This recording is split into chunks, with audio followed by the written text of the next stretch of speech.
happening? Man, We're I'm gonna bring some stoked. Let's projects up get here in a second. into this. Yeah, let me just start off and preface this. Can everyone hear me? Because I know like these X space has been messing up recently. Can you hear I me, can hear you. Pinky? Can you hear me? Yeah. How about you, Average? Can you hear me? Yes. Okay. Okay. How about you, buddy? Yep. Yeah, I can hear you All guys. right, all right, let's go, let's run it. All right, so one of the things that a lot of people know us for is meme coins and kind of like having these fun meme coin degen spaces. But the reason why I wanted to do a space like this is because I also see a lot of stuff going on, and I try to pay attention to the market, and like there's been so much talk about Web3 gaming and all these gaming blockchains, all these really cool games that are coming out, and I kind of wanted to give our audience some exposure to some of these like these guys are going to be like they're the lifeblood of the gaming industry. So I really want to kind of spotlight them and show like our audience like some of these really cool gaming projects really. So I mean that's really what the reason why we wanted to do this space was. And yeah, I'm just really excited. So we can jump right into it actually if you guys want.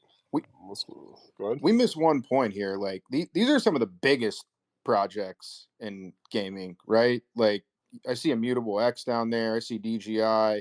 I see a bunch of massive gaming projects down there. And for me for one, I don't know a tremendous amount about Web3 gaming. I mean, I play the games. I know about the projects, right? But like I was excited about this because while I know Pinky and Jumanji and some of the other guys in our crew know a lot about gaming and even have built some great games. Um, I want to learn more about gaming, so I was personally stoked about this space as Yes, well. you know what? Like that's what I was saying in a post like earlier in the week. I said, if you don't know anything about gaming, right? Like this is definitely the space you want to listen in on because it's a lot of heavy hitters coming up here. So it's super alpha, man. Like gaming has been kind of the hot topic for the past. I would say after the end of the last bull cycle, I think gaming has kind of been that buzzword leading up to like right now, right? And we're gonna start seeing a lot of this stuff launch. So there's gonna be a ton of alpha today, man, for sure. Yo, Coco, before we start ripping on bringing everybody up here, co-host this real quick. Yeah, I got you. I got you. Give me 1 second. Yeah, man, I'm stoked for this one. All right, let's go. We got average. Let's go. All right, let's get it, bro. Yeah, we're gonna be recording this one too. So anybody that wants to listen back, if you can't make the whole thing, you can definitely come check the stream back and let us know. And one thing, if you guys are enjoying the space, do us a favor and retweet it. Let's get some more eyes on all these great projects and let's run it. All right, we got our first one that we wanted to bring up, and this is one like this one I actually been talking about them for a minute.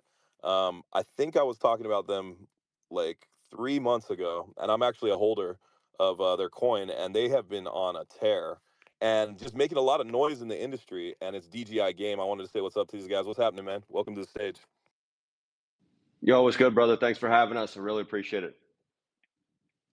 Awesome, awesome. Thank you for coming. So I guess maybe what we want to do is just give like maybe you could give a short synopsis of like what you guys do, for all the people that are listening, like, what brought you guys into Web3, kind of like, the narrative behind the project, like what you guys are currently doing, just a quick one, and then we'll run into some questions.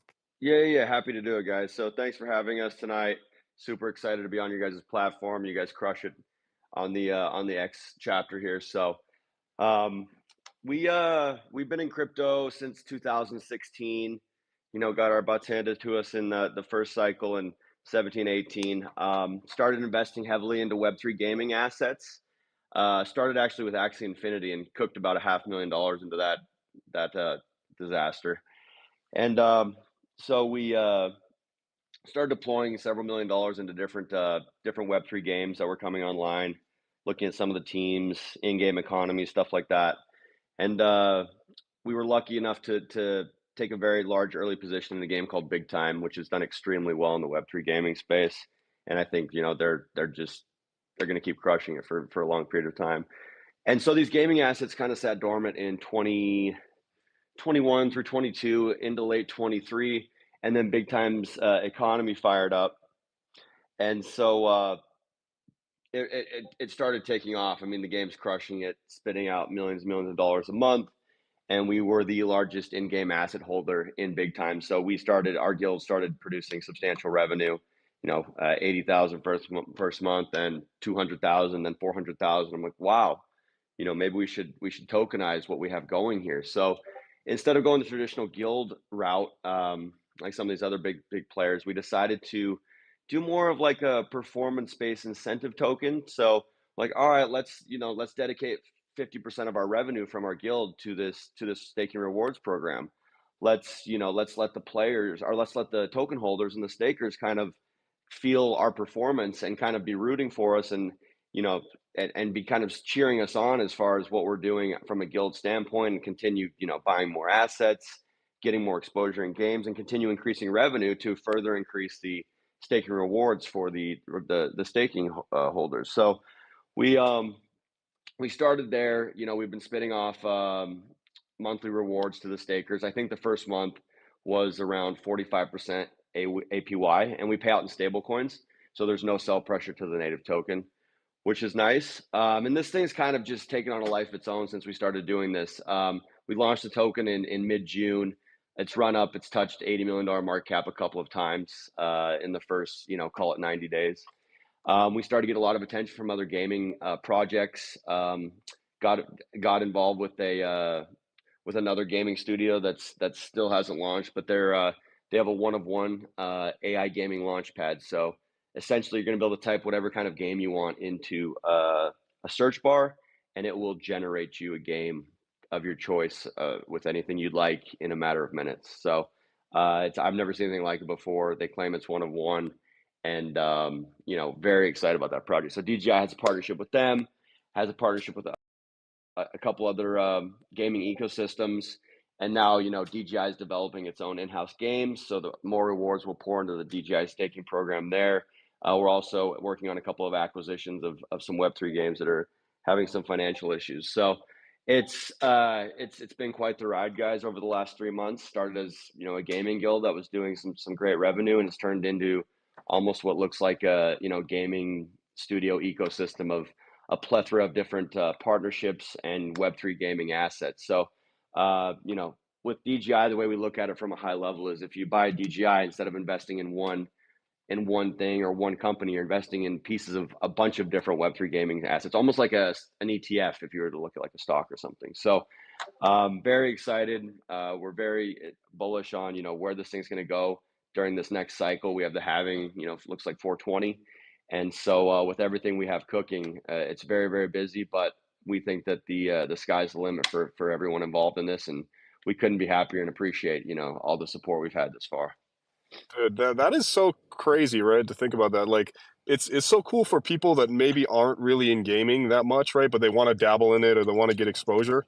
Like you can literally come over here to DJI Games, you can buy the token, stake it, and you basically have access to like all of the partnerships, all of like the performance you guys have done, and it kind of speaks for itself, right? So that's pretty amazing, for people that might not be that versed in the gaming industry that want to kind of get in the door. Yeah, I feel like the average person is not going to go and, go get involved in games, buy in-game assets, figure out how to play the games, and try to monetize this stuff. So it's a way from a macro level where the ordinary person can come in and participate in Web3 gaming without having to really roll up their sleeves and get their hands dirty. And our goal is to get 20, 30 plus revenue streams pouring into this staking pool and really get this thing cranking to where APY can be extremely high. And it's fun to buy DJI tokens, stake them, and then kind of cheer the operating team on to perform better at a higher level. Yeah, that's dope, man. I think one of the things like we've all been wondering about, we've been hearing about like gaming and crypto and Web3 and like, the future and how we're gonna, ultimately onboard a lot of people from, the traditional gaming market into Web3 games. What are you guys like seeing and feeling for the future of Web3 gaming? So I think it's still a very early stage. I think we're in the very infant stages. I don't think anyone's nailed a really cool game with the perfect economy yet. And I think that's a very, very challenging thing to do. As more and more capital and liquidity pour into Web3 gaming, I think you're going to start to see more titles that rival the games that everyone wants to play, the World of Warcrafts, the Call of Duties. And I think as these games become more robust, more exciting, with very, very versatile in-game economies, I can't imagine a gamer or a player that would want to play a game and spend money but not have the option to make more money back. Like if I'm a gamer and I can make 20,000 a month playing video games, or I can spend 15,000 a month or 10,000, whatever it is, and the games are equally as fun, I'm gonna always go to the game where I'm making money. That's just human nature. So Yeah. You know what I kind of when I think about it, I'm like, it's kind of like that little crack in a window, right? Like where you get the little tiny spider web in the window, and then all of a sudden it starts cracking a little more, and then before you know it, the whole window falls out, right? That's kind of how it's going to be with gamers, like moving into Web3. I think once people kind of understand and realize like the benefit, it's going to be an avalanche, you know? I also think it's a No, really good use case of, as we go into a more digital environment in general as a society, it's a great use case for how digital currencies and NFTs as assets are going to interact in a real digital world. So I think it's a great test case and use case. And video games have been a driving force for a lot of different things for many years, right? And many people don't even understand how large the gaming industry is. Absolutely, man. It's awesome, dude. Honestly, I'm not gonna lie, dude. I was told about DGI like early, and I kind of faded at first a little bit, just because I didn't really pay too much attention at first. And I'm a little bit pissed off, man. I didn't get a little nudge a little earlier, man. no, I would have been heavy on yeah, it. so Eh, we're a bunch of degening apes, and honestly, dude, like during this bull run, like it's one of my proudest calls, bro. I was It, telling people to grab a bag at like 2 mil. two So Thank you, mil. super bro. happy, bro. You guys killed Appreciate it. you. We're still shooting for a 20x, so we'll see what we can do.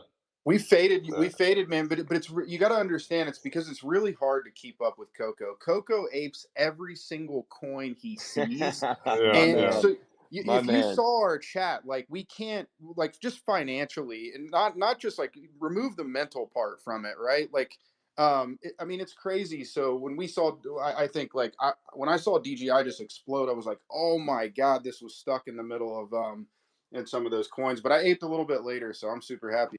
You Oh, know, yeah, it's appreciate you funny. guys. Like, it's funny. Like, if my buddies like call something or tell me and I don't ape in, like, I get mad they didn't put a gun to my head and then like force me. You know, it's their fault. Right. And if it gets rugged, you go hug Yeah, them and be like, thank you yeah, so much exactly. for not Yeah, making yeah, me go over exactly. that. Exactly, bro. Hey man, we appreciate it. And like, hey guys, do us a favor, and if you guys are in the crowd and you haven't heard of DGI, make sure you give them a follow, bro. Really, really quality stuff they're putting out. They've been grinding. I'm in their community, just checking them out. Like every day, I'm checking in. These guys don't stop working, so yeah, definitely give them a follow for sure. They're doing some Thanks, good stuff. guys. We appreciate everything very much. It's been a crazy 90 days. Yeah, just quickly, I want to highlight some of the pinned tweets we have at the top here. So, DGI has been all over my timeline, since I found it early, and I want to commend you guys because some of the partnerships that you brokered are just phenomenal. This one with Merit Thank you. Circle and Beam recently. Like, can you speak a little bit to that? Yeah, so we, had a discussion with those guys. Obviously, we're a big fan of everything they're doing. They're trailblazers in the gaming space. So, we decided to do a deal with Beam Merit Circle, and they decided to take a chunk of DGI for a long term investment. And now we're working out the details about what our partnership looks like moving forward past that. But they did want to take some DGI into their treasury and hold it long term. But now we're going to be working out some more intricate details about the partnership and what that looks like for the public. Oh, that's awesome, man. I also know some other partnerships, like recently with Travala. I use Travala often, so pretty thrilled I can use my DGI for another use case.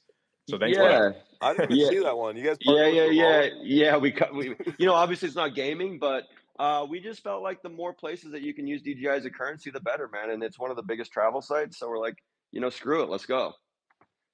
Bro, you So can fly to Dubai on that DGI, man. yeah, exactly. And it's an appreciating asset. That's That's awesome. awesome. Hey guys, I just want to. We got about like freaking 100 requests right now, but we're gonna be talking to a lot of these gaming guys. We got a bunch of meme coins and stuff coming up, guys. We're focusing on gaming on this space, so don't be mad at me if I don't bring you up. So, Hey, DGI guys, just be careful, about some of these guys might flood into your guys' space, and they're a little crazy. Some of these meme coiners, man. Just warning you. Love it. I love it. Love the DJ. cool. So let's welcome some more of our other guests as well. This is man, we got such a star-studded cast, bro. This is crazy, bro. All right, we got Andrew over here. We got Dogberto, Aaron. What's going on, guys? How you doing? Yo, yo, yo. I'm doing great. Doing awesome. Welcome to the stage. Yo, buddy, I think the next one up was one you were going to introduce, bro. That's correct. But before we do that, just while we're still on the topic of DGI, I want to give the panel an opportunity to ask any questions they might have. I think it's important in the space that gaming, in my opinion, gaming is going to be one of the biggest conduits to bring user acquisition to Web3 as a whole. And high tides raise all ships, right? So if we can be here in a collaborative spirit and help each other, I think that's always a good net positive. So if anybody here has a question for DGI on the panel, please feel free to take that time now. I got a question. What does DGI stand for, bro? That's one thing I've always wondered. Like, what does it stand for? Digital, excuse me, decentralized gaming income token. Sorry, it's getting Got late it. over here. Got it. I Got it. got a question. I got a question for you, man. So, Yeah. are you guys mainly kind of partnering with like crypto gaming right now, or are you guys looking just overall gaming? Are you guys just No. We're centric to Web3, okay? play to earn game and crypto. Yeah, Awesome, that man. has tokenization. Yep, for sure. Very cool. Anybody else have any questions for him? I guess I have a question in terms of for decentralized, if you're creating, I mean, if it's creating more chains or more tokens, do you see any issue with in terms of there being a plethora of all these things interfering with, I guess, the increase in credibility from kind of your Web2 audience as they move towards Web3, that a larger array of um, I guess chains gets in the way of the credibility from those that aren't familiar with it. I think that it's still an emerging space and time will tell as far as credibility, but I see a lot of people starting to move over and starting to take a much harder look at Web3 gaming with the play to earn incentive involved in it. But obviously there's been some giants that have fallen, like Axie. They had a broken in-game economy, and the currency couldn't sustain the sell pressure from the Filipinos and everyone else.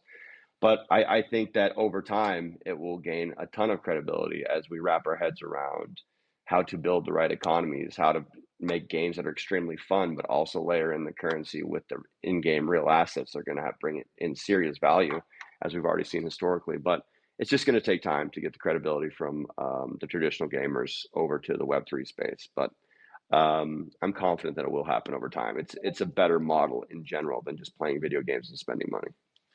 I hope that answered your question. Yeah, no, it's it does. Thank you. Dope, man. Yeah, dude. It's like it's so interesting to hear like kind of the different kind of ways that people are approaching this. I mean, how long? Really, like how long has gaming been in Web3 or been I guess cross pollinating with crypto? It hasn't been that long, right? Like it really most of the games or the concepts came out last cycle. And now what's Yeah. happening is we're getting a lot of them coming to life now, right? Like we're getting a lot of that stuff coming to life this cycle, right? So it's been what, maybe 3-4 years, but it hasn't really been that long, right? I So think like the next 3 months we're gonna start seeing some big rollouts on some massive games, right? So we're gonna really kind of see what direction we're going with this, as far as like DJI was talking about, like the quality of games or the level is like really leveled up since last cycle. Last cycle there really wasn't anything that was on par as far as like gameplay, but I think we're gonna start seeing some like really massive games like unravel here in the next like 3 to 4 months. yeah, that's pretty cool. Yeah, that's gonna be pretty cool to watch. Yeah, so let's talk. We appreciate you coming up and obviously able to hang out and share anything you want, pin whatever you want in the top. But let's talk to some of the other projects we got Thanks, out there. guys. Appreciate the Yeah, time. Thanks, appreciate you brother. so much, man. Yeah, Thanks for I'll see you coming up, guys bro. in the Telegram. I'm always in their Telegram, like Word. jumping around, Appreciate you, acting like bro. a maniac. I love it. Thank you. Yeah, appreciate it. Who we got next, buddy? Who we got next? Yeah, so next up is actually a project I'm advising. So I have the pleasure to introduce Moontropica. Nice. It's a phenomenal product within an electric community and a robust ecosystem. But I think it's always best to hear it directly from the lion's mouth, so to speak. So you have the floor, brother. Thanks for coming up. Oh, thank you. And no one's called me a lion before. I normally purr like a kitty, but that's okay. So my name is Winston, representing Moontropica. I'm co-founder of Moontropica. Ivan is on here as well, but he is a listener. So thank you for the mic and thank you for bringing us up. Just to give you guys an idea of what we're building here. Ivan and myself have been in crypto for quite some time, and we've kind of seen the ebbs and flows of the market. We've seen kind of the games that have been coming out in the past few years. We worked on a very popular and successful product back in 2021. And we exited from there when they were at the pinnacle of their success, which gave us the opportunity to take a step back and look at the market and see, what's booming, what's exciting, and we recognize that the games in the space, Web3 specifically, suffered from a lack of innovation. A lot of the games are just Ponzonomic schemes, text-based, turn-based RTS, and just the game was second. And for us, what's most important is to have a game that people actually want to play. So we're a game first project, and we are creating the game itself to be a very, very low barrier of entry. So, my kid plays Fortnite. He's 12. Well, he played Fortnite. He doesn't play it anymore. But he's got this account that's got like $10,000 worth of crap, emotes, skins, dances, whatever, and he can't do anything with it. So essentially, I've lost all my money. So what we want to do is be the Fortnite of crypto. We want to empower users to have items, sell items, trade items, even rent items out potentially. And it's all aesthetic. There's no competitive advantage to any of these items, and they can be bought and sold on the market. They can also be acquired through special missions and things like that. We really want to have a very exciting economy where people can just hop on and play. The game itself is we're quite old, so the games that we grew up with is Zelda, Super Mario, even playing Smash Bros and things like that. So we're taking cues from these really iconic games, and we're stylizing it in that way. So the game itself is a multiplayer battle royale style that's going to incorporate crypto in the forms of wagering. Obviously, the in-game economy. Our token's been live for 400 and some odd days. We've hit our stride most recently. The token has been trading quite healthily, and now we're really ready to hit the gas on marketing and be the leader of the GameFi narrative. The past few weeks, AI has obviously been very exciting, but we want to change that. We want to flip it, and we want to flip all these big projects and be the next $1 billion game. I love that. That's what you're ending that with, bro. Because everybody loves to hear that, man. I just want to say, dude, Yeah. I've seen you guys, like a lot of the biggest dudes in the industry, talking about your game. So I checked it out a while back, and you were saying it was funny that you said Zelda, because I like it's the full vibe I get, that nostalgic. I'm probably Oh, yeah. dating myself here, but I'm on that same plane, dude. That's Let's like date my each type of other. games, right? Yeah, but here's the thing too. You gave me PTSD because you're talking about your kid's freaking Fortnite account, bro. How much damn money he spent, bro. I have an 11-year-old, and my son, bro, like Roblox and Fortnite. If Oh, you I'm go telling back and you. look at how much money gets spent on skins and things, that these like it's like 30 grand over the past like 5 years or something crazy, Oh man. man, I've been Insane. feeling so down on myself for looking at it and seeing 10 grand. So the fact that you said 30 grand makes me Bro, feel yeah. infinitely better. Thank you. Well, my kid's been playing since he was a baby, bro. It's insane, but it makes you realize, right? Like how much It's a money free these game. these. Yeah. So you guys are It's a free, free right? game. You guys are free to play, and I saw Free to play. you guys are also dual, right? So it's not just one player, right? You guys are That's like a that's right. So it is a multiplayer game only. We will be doing something that's actually kind of fun. It's we're taking cues from South Park. So everyone here knows South Park. If you don't, get off the stream because that's craziness. But every week, they make fun of current events, right? Like the next episode is making fun of something that's going on. They're making fun of Jennifer Lopez, making fun of Kanye West, Donald Trump, whatever. And it's always that, what's South Park going to do this week? So we're taking cues from that. And we're going to have these special crypto Twitter missions where we're making fun of the drama on crypto Twitter. So we've got some missions queued up, around FTX. We've got Alon and Zuck in the game. We got a cage match for those guys. And so every week or every few weeks, maybe once a month, users will be able to come in and they can pay an admission fee, and they can go in and play the special mission. It's a limited time mission. There's a maximum amount of entrants. There's a maximum amount of winners. They can win a special item that is linked to that mission that's never going to be released again. So it's going to be a secondary market of exclusive items. If you hold long enough into the third, fourth, fifth season, and you've got an item from season one from some drama riddled mission that you played in, you're a G. Like you've got an opportunity to earn money. Our game style is not so much about grinding, and someone mentioned Filipinos and whatever else. Like, it's not about just playing on your phone and grinding out for fractions of a penny. It's a lot of to do with skill. So you're going to battle somebody and you're going to bet him. You're going to get match made with someone based on a whole grip of parameters to make sure it's fair. And you're going to say, hey, I want to play, I want to bet 50K. You put 50K, you put your money where your mouth is. Winner goes the spoils. So you got an opportunity to whoop someone's ass, make some money, have some fun. And the game itself, like it's super Web 2 accessible as well. Like, we're going to be including purchases by Fiat, Apple Pay, Google Pay, and yeah, credit card, whatever else. So your kid can essentially do the exact same thing that he's doing with his V-Bucks, but he can do it with CAT. So it's something that we're really excited and very proud of, that we've been working with for a very long time. And yeah, it's a really cool product. It's a lot of fun. I've got two kids. I don't have a lot of time to play. So for me to be able to hop in, hop out on a 5 minute, 10 minute, time span, when the wife called me, say, "What are you doing? Like, I need you down here, do this and do that," or get ordered around. Come downstairs, get hit with a frying pan, whatever it is. I've got a small window to play. I'm able to do that. I'm also able to put the kids to bed and then play all night. So it's something that's enticing to a lot of different audiences. And I think that that's where we've kind of hit our stride, as people relate to what we're building and kind of what we're doing. Yeah, I love that, man. Like, you making games that people want to play, right? Like, that's so important in gaming because, like that, at the end of the day, right? Like, people have to want to play the games, and I do agree too. Like, not everybody has all day to sit down and grind on a game. Sometimes they just want to hop on for 5-10 minutes. So, are you guys like focusing a lot on mobile then, or are you guys PC mainly? Are you guys going like really trying to push the mobile aspect? We will go for mobile because obviously, that is a huge market. There's obviously geographical regions that only have access to that platform.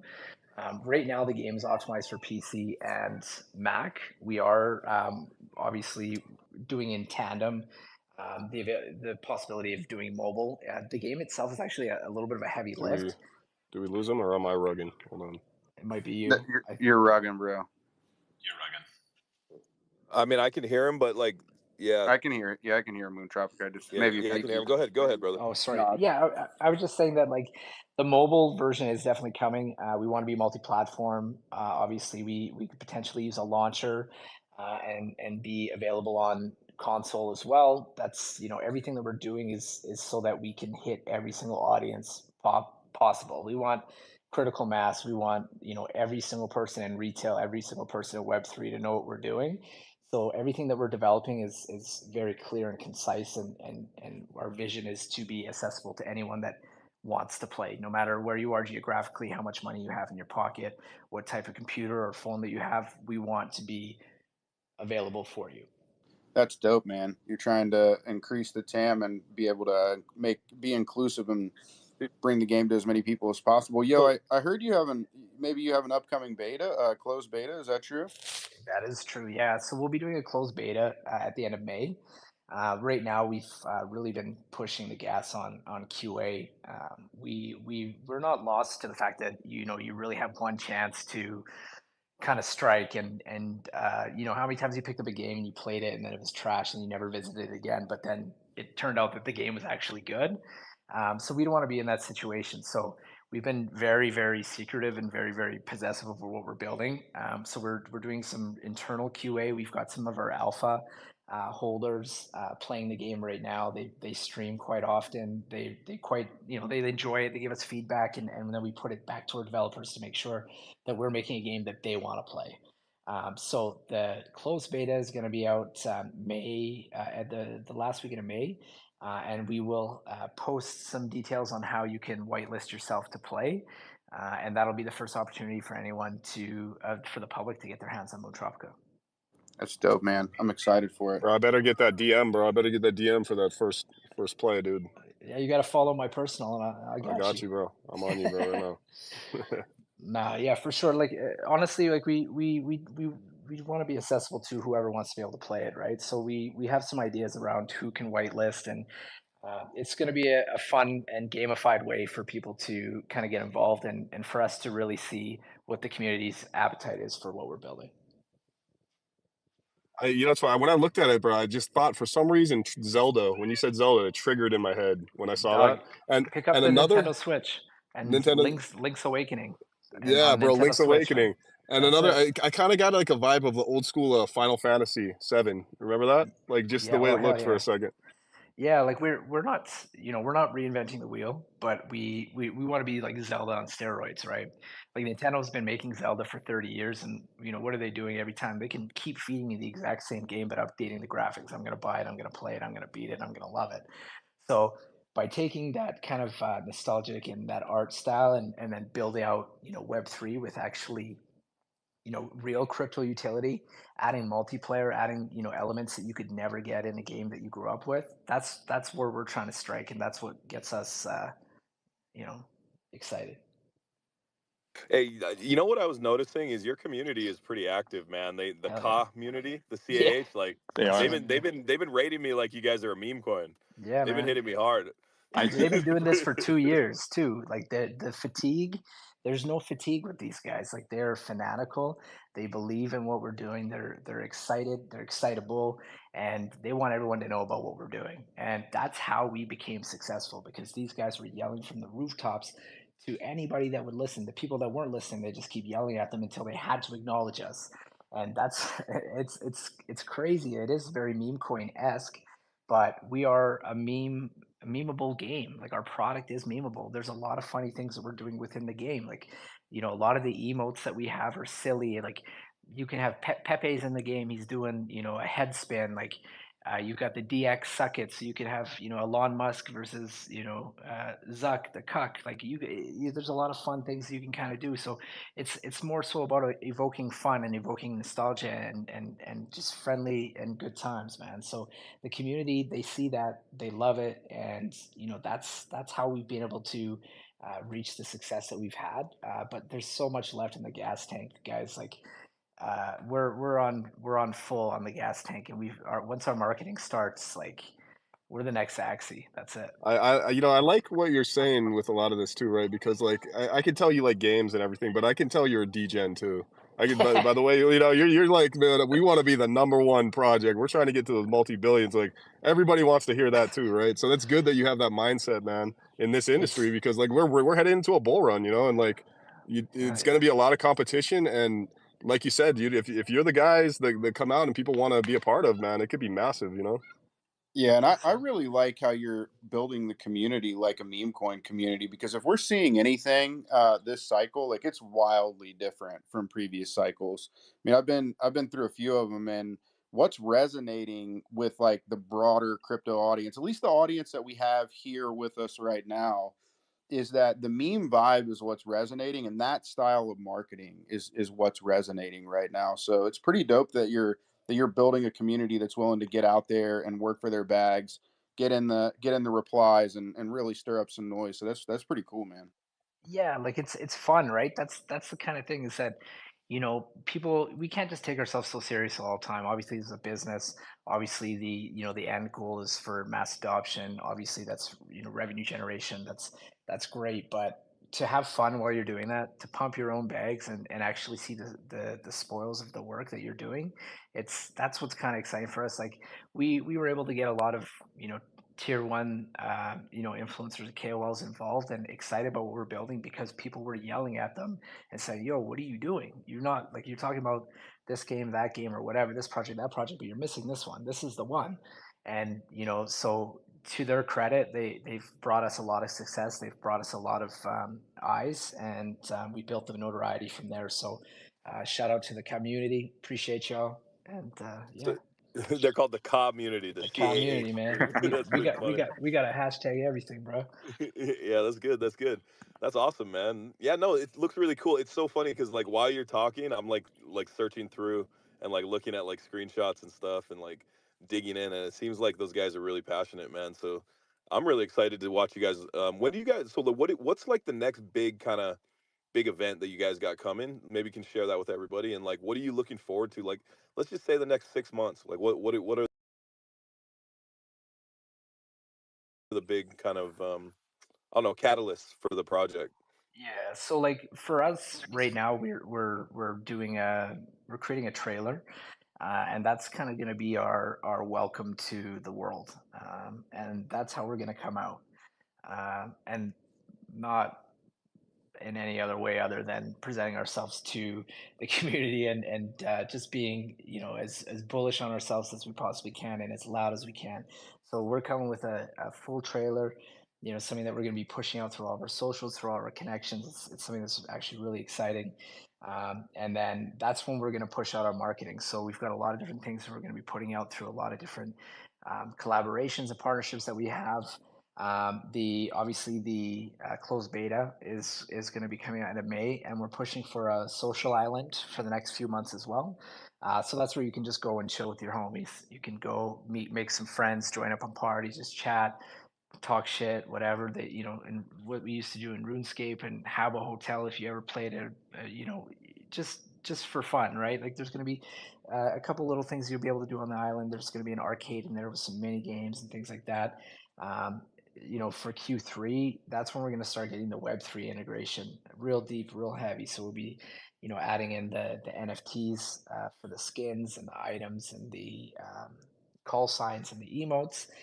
The marketplace is going to go live. Wagering is coming, so that's where you can bet against somebody else. We're also adding, sorry, Whoa, not whoa, bet, whoa, whoa! You got wagering, bro. Now you're speaking my language. bruh. You You're Dog. got gonna go in wagering there. coming. Let's go. You're Coco's never going. played a game so fast. Okay, so listen, you're gonna come and you're gonna say, I'm beat this motherfucker. And you're gonna say, I'll pay whatever it costs, and then you will bet that money against that person. Guess whoever wins gets that money. You can finish that. You could lose a grip of money, but you could win a grip of money, and it's all based on skill. So you're betting on yourself. So if you think you're as good as you are, you put your money where your mouth is, and that's where a lot of people don't do in crypto. A lot of people will hide in the shadows and they'll sneak sell or whatever else, but on here, that's on the blockchain. That's in the leaderboard. So that's something I like that.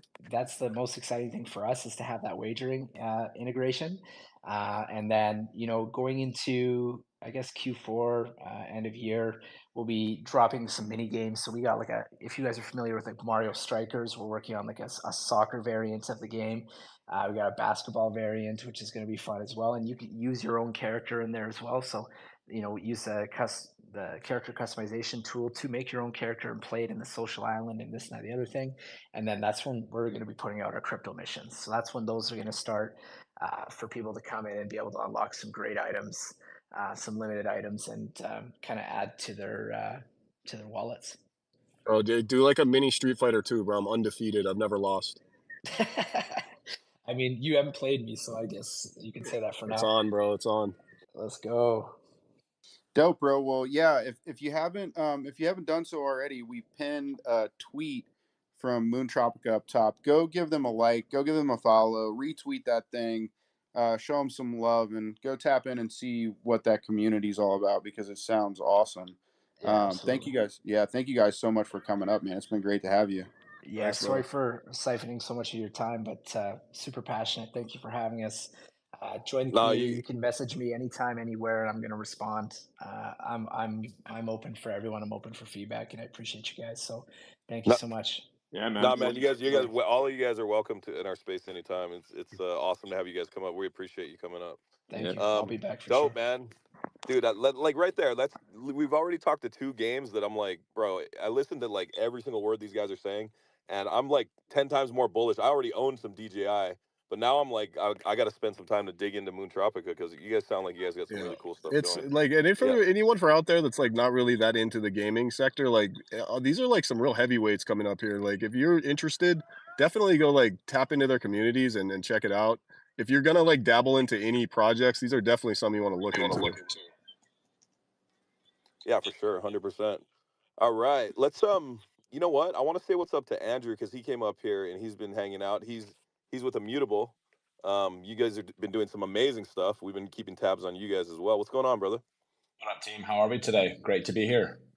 Yeah, thanks for coming up. Yeah, no, we're just keeping it casual and hanging out and talking about gaming. And it's like, one of the things that I was a little bit kind of, I'll be honest, like I do a ton of spaces, but I was a little bit nervous because like, I've been kind of watching a bunch of these projects from afar, and I'm just like thinking in my head, I'm like, damn, I wonder if like my knowledge base is good enough to come here and chop it up with you guys. But everyone's been really cool, so welcome, man.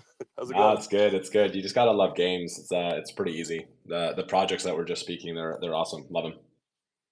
Yeah, so why don't you give us a little bit of a rundown of like obviously a lot of people know Immutable because you guys have been all over the place, but maybe give us a little rundown of like what Immutable is for the people that don't know, and then we can kind of like dig into like what you guys got going over Yeah, there. for sure. Awesome. But just wanted to say at the top, thanks so much for having us here. Have some amazing partners. Got Chronoforge, Katana Inu on here. The Moon Tropica crew. We're big fans of what they're building. You guys should definitely keep your eyes peeled for something from them coming soon. And also shout out to Chronoforge. I think they did an awesome mint yesterday. Not I think they definitely did an awesome mint yesterday. I think over 40,000 kind of passes were minted, and we're really really excited to see what they're building. So, for folks who maybe aren't as familiar with Immutable, founded 6 years ago, and our mission is really simple, very aligned with with the conversation today. But the mission is digital ownership for gamers. Spend on games is bigger than movies and music combined. I think the latest figure is like 250 billion annual spend on gaming assets. And today, as we all know, I mean, this is part of our thesis, but today gamers don't actually own any of this. This is all controlled by large centralized players and who really control a lot of the economies. So, we actually really started building crypto games 6 years ago, which is wild to think. Like 6 years in this space. We're backed by some of the early leaders in crypto gaming, like Bitcraft, Coinbase Ventures, Framework, etc. We started building games and we started running into these problems like, hey, we got to like figure out this scaling layer on blockchain. We got to figure out this platform piece. How do you do the integration? What does the economy design look like? We ran into those problems really, really quickly. And I mean, maybe fast forwarding a little bit to today, like who we are is we're ultimately a platform that makes a lot of these games. We actually just exist to make them as successful as possible. Full stop. We're a business that's 250 people, raised a couple hundred million over a couple of rounds, and we really have a vertically integrated platform technology that is in service to game projects. So some of the amazing projects on here would be, prospective customers and customers of ours, and we literally live and breathe to make them successful. So we have tech that ultimately makes it really easy for them to build crypto games on easy mode. Maybe a little more about us. We've got 270 or so well-funded games building on us, 20 plus marketplaces that are connected to our global order book, which is just kind of shared liquidity pool, which is super important for games if you think launching at scale. In coordination with the foundation, we have launched over $2 billion worth of value in tokens across published games, as well as the immutable token. And we really leverage that to support games building in the ecosystem. You guys might know, obviously, Immutable is a top 30 token globally. I mean, essentially, like think of it as like a bit of an index on the Web3 game space, right?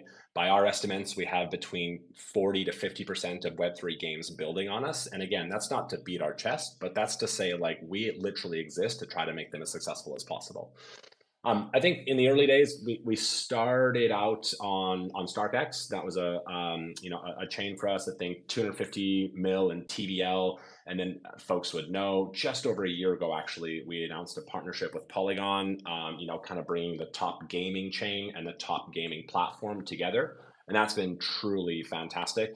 We've actually signed over 150 games. And as we know, games take time. We're listening to some of the projects out here at various different stages of building, soon to be launched, maybe earlier. And so we have many projects that are building on that chain. The chain launched in early beta early this year. And so we're really, really excited. Maybe two more things, like a couple things to keep your eyes peeled on.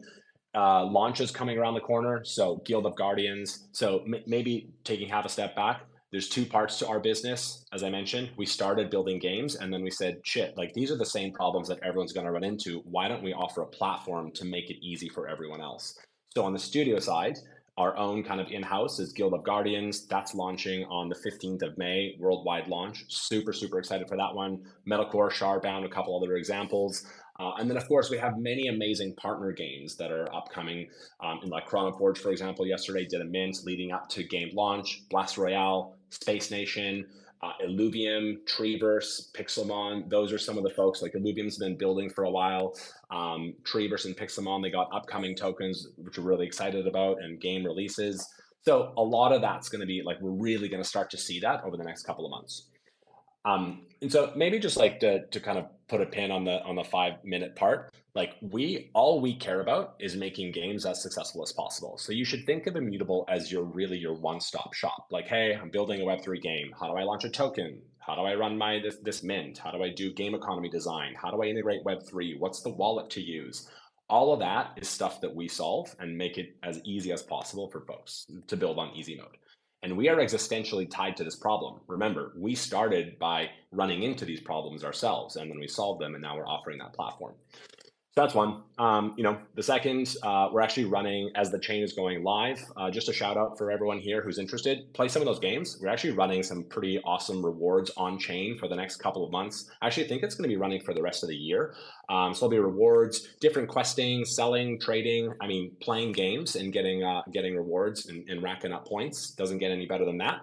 So I wanted to give a shout out and just draw folks' attention to that. And then lastly, my team, so I run the biz dev team here. My team's going to be in Dubai next week for Token Dubai. Super excited for that event, but we're also, at all other events elsewhere. So please definitely drop by and say hi. And last thing I'll say is like, shout out to all of our amazing partners. We literally live and breathe to make them as successful as possible, and our business is not possible without them. So you have all the creatives, you have all the game makers, all this amazing content. And I just cannot be more excited for 2024. Like, this is the year where we're going to see, games have been building. It's been, some of the folks earlier talked about the raises and how long it's been taking for some of these games to kind of come to fruition in this next wave of Web3 gaming. And I think I could not be more stoked of what we're going to see for 2024. So it's a bit about us. Yeah, wow. You guys are killing it right now, man. And everybody's been kind of watching you guys. You guys are kind of at the forefront, right? You're top 30 token. One thing I can say, because we've with StarQuest, we've actually partnered up with IMX2 on some business, but you guys know games. Like when we first met with some of your team, like you guys actually look into the games. You know what you're looking at. Like a lot of blockchains out there want to get into gaming, right? But they're not really gaming blockchains, so they're not really looking so much for like, is the game good, is this a good product, right? You guys 100%, and I know from experience, you guys look into the games, you play the games, you try them out, you want to know what you're getting behind, and that's pretty big, right? Yeah, for sure, Pinky. Like 100%. Like, no, we got to know what the problems that we're trying to solve for these folks. It's not interesting to us to get an announcement and get a press release out there and move on to the next one. Like, what are the problems you're running into, right? We deeply try to understand all of that, and we also play test every single game. It's got to be a fit. It's got to work for you. It's got to work for Immutable, obviously. And by playing your game and kind of messing around, like, actually really helps us understand the project better and how we can help. So yeah, it's super important to us. It's in our DNA. That's super cool. That's super cool to know, man. So like, I'm really curious to hear, when you do partner with projects, do you guys have like a process that you go through with every project? Because it sounds like your goal is to really help cultivate these games and help these builders through this journey.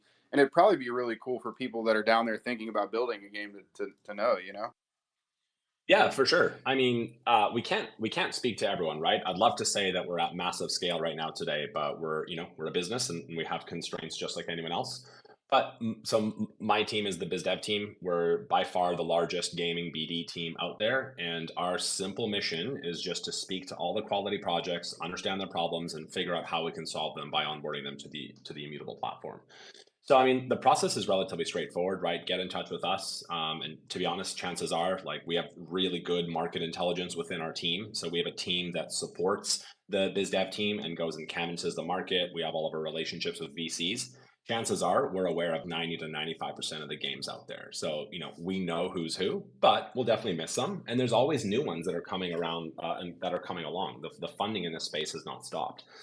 So we get in touch with folks, we get an understanding of what's happening. Sometimes the conversation is really fast, really simple, right? Like, hey, we have this need, we ultimately just want a partner. It's very, very straightforward. Other times things get a little more complex, right? We're using maybe a different engine, maybe the tech stack is slightly different. So we sit with our partners and we ultimately figure out how can we unblock all those problems for them. So it's really straightforward. You get in touch with someone from the BD team. If we need tech support, we bring that in. Hey, do we need to have a think about economy design? Awesome. Hey, we're launching a token. Like right now, I'm sure everyone, and I heard you shout out the meme coin gang that was popping in and out of the spaces. But the huge meta and like what's happening right now is everyone's coming up to token launches, right? And so how do you navigate that? What's the relationship like that Immutable has with the centralized exchange? How can we help? What are your relationships like with market makers? Everyone else that's behind the scenes, like to ultimately have a successful token launch, there's a lot that goes into that, right? And then how well is it designed? What's the economy like what are just all the different components of it? So ultimately, we really see ourselves as the advisor. So it should be, it should be relatively easy and straightforward to work with our team, and we try to make sure that it's building in Web3 on easy mode. That's cool, man. It's really dope that you guys are there to like support your partners and actually go the extra mile. Pinky, sorry I interrupted you, bro. No, I love that, bro. Building Web3 on easy mode, man. That is a sell point right there. It On is easy true mode. though, yeah, on easy mode. Oh man, That- but the space, like if you're speak to any of these projects here today, and like some of the projects up here, most of them are very, very skilled, right? Like these are very experienced Web3 projects and Web3 games. But it is difficult to navigate the space, right? Like who's a layer one, who's a layer two, what's a layer three, like what is okay, now the wallet piece, how does that work? Depending on the jurisdiction, do you need to have MTLs, money transmitter licenses? What's my fiat on ramp? Like all that stuff starts to get really complex. And then you think about like what is because we're here for mainstream adoption. All of us are here for mainstream adoption. So the current experience right now today for a lot of this is, simply not good enough. If you think of who is it? I think DGI was saying like, hey, my kid plays Fortnite. I forget what he said, like 20, 30 grand spent on Fortnite. Like that is a no, frictionless. sadly that's my kid, bro. That was my Oh, kid. that's you. So, Right. So that's your credit card. So, yeah, so like ultimately it's got to be as frictionless as that, right? And that's not to say crypto's not important and crypto's in the background. I actually think that games that'll be successful are the ones that are going to be innovating with the mechanic and highlighting certain cool things that can be done there. But it's about saying like, hey, can we make it as frictionless as possible? This like whole MetaMask thing is just not going to work. And so that's really what we view as our role in building this whole kind of technology stack. yeah, that's a good point, right? Because a lot of people that are coming into the space are gonna come from Web 2, right? They might not be as versed in Web 3. A lot of us here in the space now, we're Web 3 guys, so we understand the Yeah. way blockchain Yeah, works, we you get understand the it. wallets, but like the Yep. average person coming in, and we want that, right? We want Web 2 coming in, building, bringing their skill set over to Web 3, and there's so much to learn from like the Web 2 side of things with gaming. But Yeah. like coming in, that's like rocket science for them to learn half the stuff, Yeah, for sure, for sure. And like, what Web3 offers is obviously some unparalleled advantages. Like, yes, the disadvantages on UX right now, but Immutable solving that. We got like a passport product, which is, just basically sign in with your, like, just think of it as like you just use your Apple ID. Really, really straightforward, right? Everyone's used to that. Boom, you have a wallet. That's the same wallet that's usable across all those games. But like Web3 games have a unique advantage, like especially if you have a token. There's such challenges in the gaming space with user acquisition and just a lot of headwinds right now in the macro markets that are hitting the games space. And so if you think of like a very successfully pulled off token launch, and you think of like how do you do that in a way that's not deflationary, but is actually a strategic asset for UA? There's some a lot of projects right now are experimenting and thinking about this, and it's top of mind, as it is for us and our own projects that we publish and build internally. So, this is going to be an exciting next, I would say, like 6 to 9 months.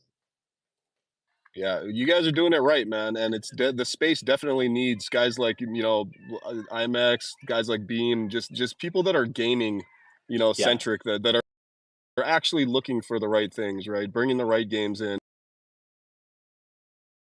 We exist to help. And good call. You mentioned the Beam folks. Those guys are such OGs. They've been around for a while. We actually recently partnered with them as well, and they built a Sphere marketplace, and there's more that we're doing with them. Yeah, that we big shared vision, and I know some of the other folks earlier mentioned partnerships with them, so Yeah, when I they're think great. of like Web3 gaming blog, I think of you two, right? Like I think of IMX, I think of Beam. That's kind of like where it's at right now as far as like the onboarding into to Web3, like at a large scale, man, for sure. And that's crazy because usually two projects of that size like want to compete with each other, not work with each other. And Yep. somebody brought this up in one of our spaces last night. This was somebody that was kind of more of a Web 2 based guy, and he was saying like, if you look at like these companies like Activision that have taken like 40 years to get to the tremendous amount of success that they've had, like, wouldn't it make sense that it would take one of those big gaming companies to come into Web3 and actually make or legitimize like Web3 gaming? And our argument was like, dude, you have to break the model. Like the old model doesn't work when you're trying to innovate. But I'm curious to hear what you think about that. Yeah, I think it's interesting. Like, I don't have a strong thesis on this either way. I do like, I mean, obviously, like as an incumbent, right? Like, you have different incentives. You have an existing kind of walled gardens to protect. And like it totally depends on the level of buy-in as well. So you take someone like Ubisoft, like for how long Ubisoft's been in the space and a couple false starts here and there, like they've actually had very clear buy-in for 2-3 years now, right to the top. And I know, Nicola, who heads up the blockchain division there, he's definitely an OG and helped push the space. I think he's been in blockchain for like 5-6 years. So that's an example, and we're partnered with him, by the way, working on a couple of IP. And so that's an example of an organization which is pretty rare. They have exec buy-in and they see that this shift is happening. They just don't know quite how yet, right? Because the examples that we have to date that is truly mainstream, and I'll give it to them for sure, is Axie. But Axie also didn't get everything right. So, that's not exactly the model. Like, there's just got to be tweaks on that model. And so everyone's looking at that and they're saying, hey, how do we kind of take that to the next level? So on the one hand, you need buy-in at these large organizations, and I would say Ubi, and then obviously there's a lot of interest and a lot of buy-in from some of the large AAAs in Korea where they're experimenting. But on the flip side of that, you have a lot of more native projects. And I would argue that, some new mechanics and some like actual innovation is going to cut the stakes are just lower, right? You can experiment. You just have a lot. It's much more easier to move laterally for a lot of the projects. And we love those projects. And a lot of those projects are on the call here today. So I don't think there's any right or wrong. I just think it matters like the level of buy-in and conviction that you have. That's what matters. Andrew, if I'm personally of the mind that there's going to be one killer app that basically opens up the floodgates for acquisitions to the Web3 side of gaming. Yep. If you were to name one killer app, what would that be in your own experience or preview? I mean, you talking like a killer game? Yeah, killer game that's like something that's coming. Yeah. I'm curious to your opinion on that. Yeah, I mean, I think it's got to be like, look, we love our partners. I'm not going to single any kind of particular partners out here. I'll probably give a couple. I think there's a few. So of course we have our own. So I mentioned Guild of Guardians launching soon. We're quite excited by that. But I think the folks at Pixelmon are doing something quite unique. Like Mon Protocol is getting a lot of steam, and their approach is getting a lot of momentum with the Web3 native folks. But also, like, just think of the IP and the similar. Like, you think of the IP and the similarities, like to. I mean, really, it's similarities to Pokemon. And so I think it's going to be the combination of an innovative team plus some really cool IP. Then you have someone like the Treeverse. So folks here know Loopify, obviously an OG in the space. We're partnered with them as well. They're building an MMORPG. That's more of a like, hey, like that's homegrown. That's like quite unique. And so obviously I'm very biased. I think that games is going to lead, on onboarding for this space. So those are a couple that we're really excited by. Of course, we got Space Nation, we got Blast Royale, Illuvium building on us as well. So I think I'm not going to pick a genre. I just think like good teams with with kind of standout IP, maybe original. I think are going to be the ones who are going to but the number one thing is like it has to be fun. Like you got to intrinsically be playing the game and going back to the game, and it's got to just have a really tight, fun core loop. Yeah, that's something that I really admire about both Beam and IMX is there's that passion component. it was said earlier that not every blockchain is geared towards gaming. But you guys are. You obviously do that heavy DD process, but then there's that intrinsic passion at the root of it all, where you guys love gaming to its core, and that's the most important component. So, but thanks for the time, man. Guys, amazing having appreciate you guys up here in IMX. We do have some other awesome. projects coming that are part of IMX. I hope you can stick around to shed some light on those too. But we're gonna move into our next one here. So thanks for coming up and waiting. It's another project I'm actually advising that I'm quite excited to showcase to everybody. It's Game GPT. So it's up to you, brother. Take the floor. What's going on, guys? It's Devin, co-founder of Game GPT. How we doing? What's up, brother? How you doing, man? I'm doing well. Can't complain. So just open it up, guys. I'd love to talk a little bit about what we're doing.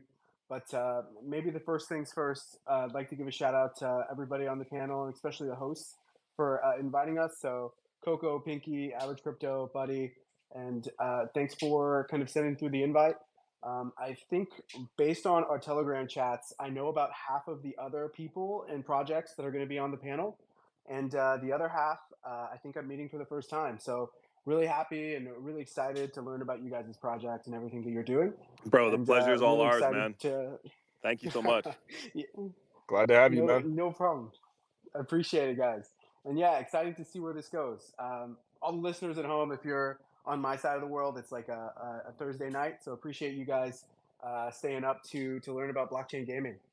But guys, to get into Game GPT and then to open it up to get questions, maybe the easiest place to start is what we're about. Game GPT, as it sounds, is an AI-driven game builder. So what that entails is our AI models at the end of a couple of text prompts or at the end of a few image prompts actually generates a game for you. The series of steps that it goes through is initially generating the code base for your game. Step 2 is generating the 2D and 3D visual assets for your game. And then step 3, which is kind of like the secret sauce on our end, is actually synthesizing that information into a compatible game engine like Unity or Unreal Engine. From there, you have your game and you can port that into our arcade, which is our website place where we have all of our games, or our upcoming mobile app that's going to have all of our mobile focused games. Or you can publish independently and take the game wherever you may. But yeah, that's the short of what Game GPT is. It is the cornerstone. It is the key piece in the overall Prism platform that is really, in its own sense, trying to tackle blockchain gaming in our own way. So really happy to be here and really happy to explain more about what we're doing. But that's the maybe the 30-second interview. I'd love to guide the conversation. Wait a minute. You're telling me that I didn't have to build a game for 3 years. I could have just gotten to your text prompt, typed it in, and spit out a dope game, man. Jesus, bro. That's amazing, man. Yeah, I mean, we've been working really hard, right? Like the project Prism has been in the works since 2020. And we've been doing a ton of things, but Game GPT has been in the works since mid 2022.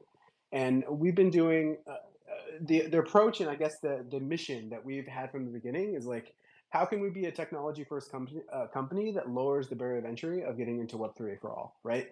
Our first product, which before Game GPT, was actually skill-based wagering. I know Moontropica had wagering inside of their own games, so I think we're super aligned on how we thought the use cases for gaming was skill-based wagering. Our first product, which is actually live now and still has I think 100,000 registered users on it, is what we call challenges. And what that tool is a skill-based wagering tool sitting on top of the biggest Web2 games in the world, right? So right now we're integrated and partnered with League of Legends. We also just finished an integration with Dota 2. And now that that's finished, we're actually going to have our Dota 2 tournaments launching the 24th of this month. And our next games that we're integrating are actually going to be Counter-Strike 2, Valorant, and then my personal favorite would be chess.com. So those partnerships going, I think Prism Challenges, which is its own product outside of Game GPT, we're super stoked about. But it was, I guess, to come back to Game GPT, mid 2022, when I think everyone on our team's eyes was on kind of like the AI craze and what was happening with OpenAI, ChatGPT 3, and really everything else, whether it be Google DeepMind, Anthropic, Mistral, and the like, really creating all of these AI tools. It really, we took like a huge like powwow in the company and really decided, hey guys, we're building these skill-based wagering tools on top of existing games. What would incorporating AI technology to build our own games look like? And that is where we effectively maybe didn't take a pivot in what the company vision was, but understood the much bigger game that we were playing, and really started to build out the roadmap for the Prism project as it is now.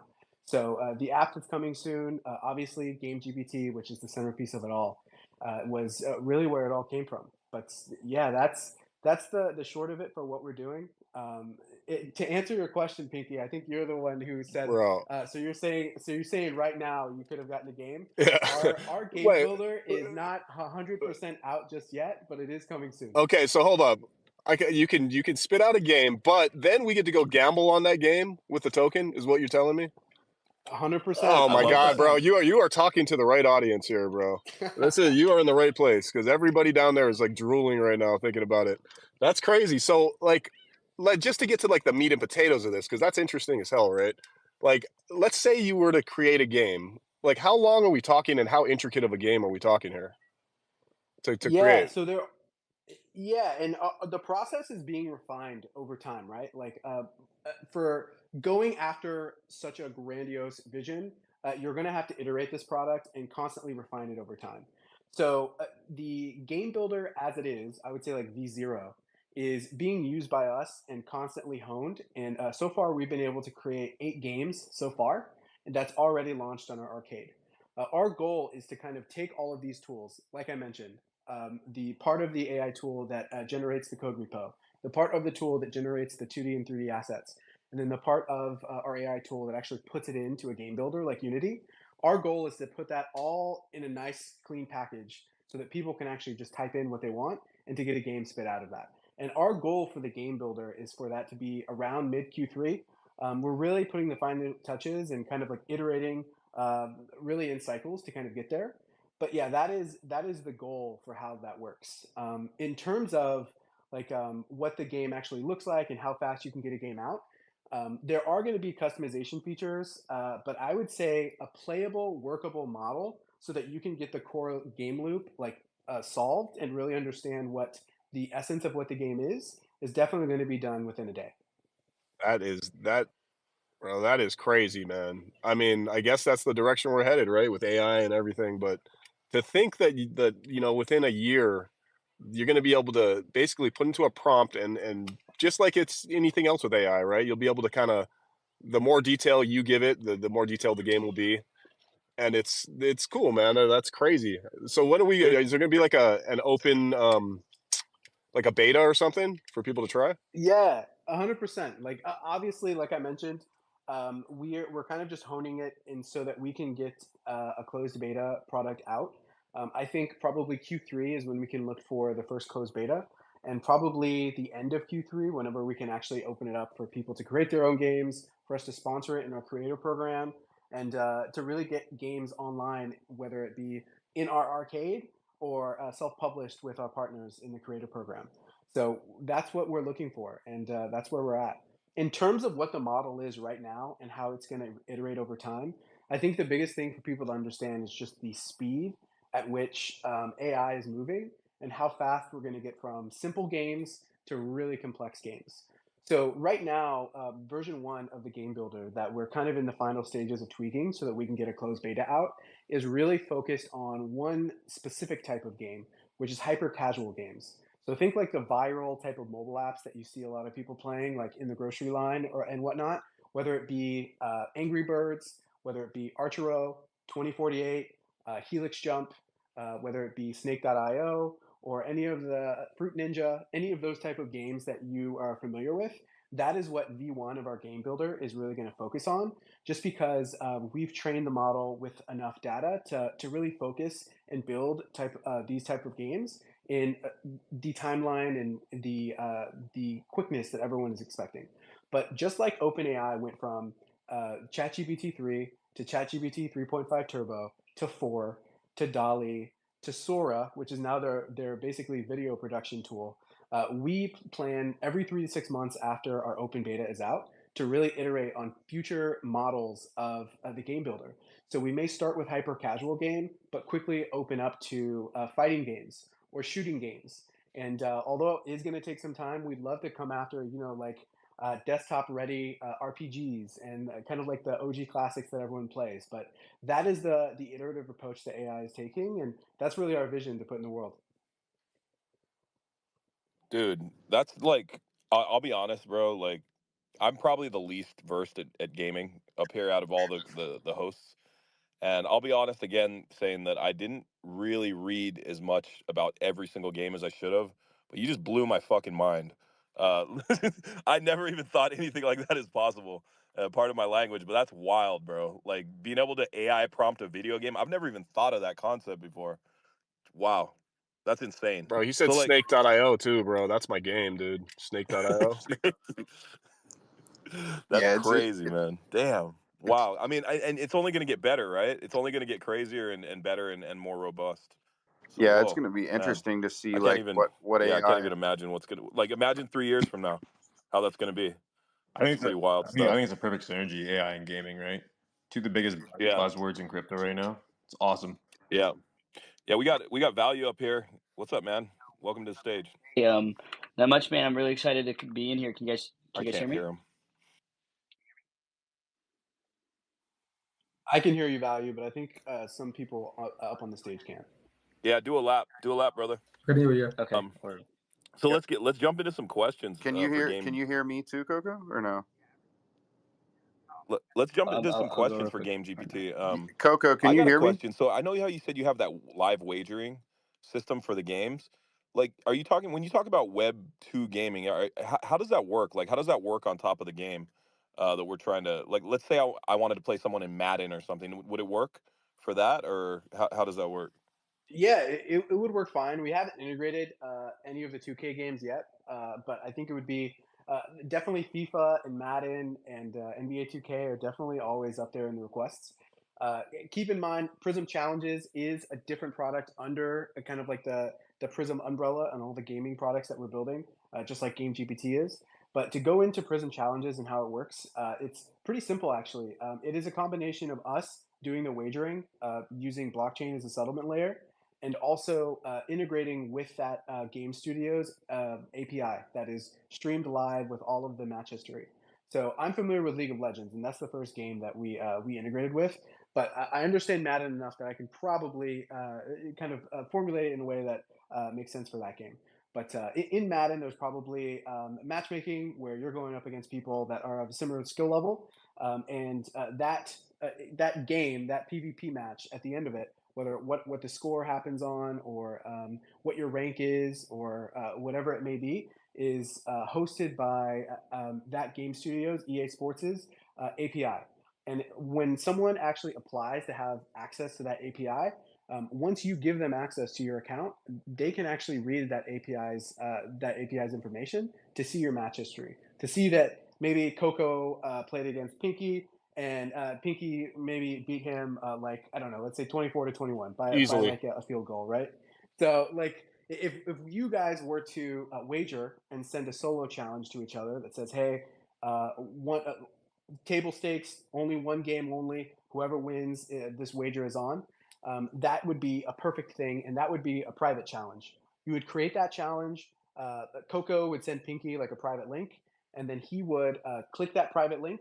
He'd connect his EA Sports account with our website, and then now we would be able to read Coco and Pinky's match history. We'd be able to see who won, and after already putting the stakes on the blockchain to see who won, we can read who the winner is and then take the prize pool and then give it to the winner's wallet. And one thing that I would add that's almost like even crazier is this is not only 1v1s. This is also many, many people you can create. And that's what we call public challenges. Instead of actually saying, I want to play a 1v1, the best of one game is the winner, you could actually do something that's like, hey, let's see who can get the most rank wins over the next 7 days. Or let's see who can score the most field goals over the next 7 days. And you can actually create a public challenge that goes live on our website, and anyone can join that challenge as long as they pay the entry fee. So once they pay the entry fee, everyone starts playing. You can see everyone's scores in real time on a leaderboard, and then you can actually pick how that prize distribution gets paid out. So let's say everyone puts in $5, and let's say there's 20 people. That's a $100 prize pool across all 20 people. The challenge creator can actually say, I want all the money to go to the top 3, or maybe I want everyone in the top 40% of the leaderboard to get double their money back. So let's say it was a $2 entry fee. Now it's like they get $4 back if they're in the top 40%, but the bottom 60% gets nothing, right? So you could actually pick out your payout distribution, and people who are in that public challenge can decide the way that it goes from there. So that is what we're bringing to League of Legends, already out, Dota, already out, but really soon the other kind of big shooters in FPS, which are Valorant, we have Counter-Strike 2, and then chess.com, which isn't a shooter, it's obviously a chess game. But yeah, that's what's going on at Prism Challenges. Wow, chess.com, that's huge because chess is like a lot of people don't realize it, but isn't that like one of the most played games in the world, like online games played in the world, chess? Yeah, it's a Yeah. classic, man. Yeah.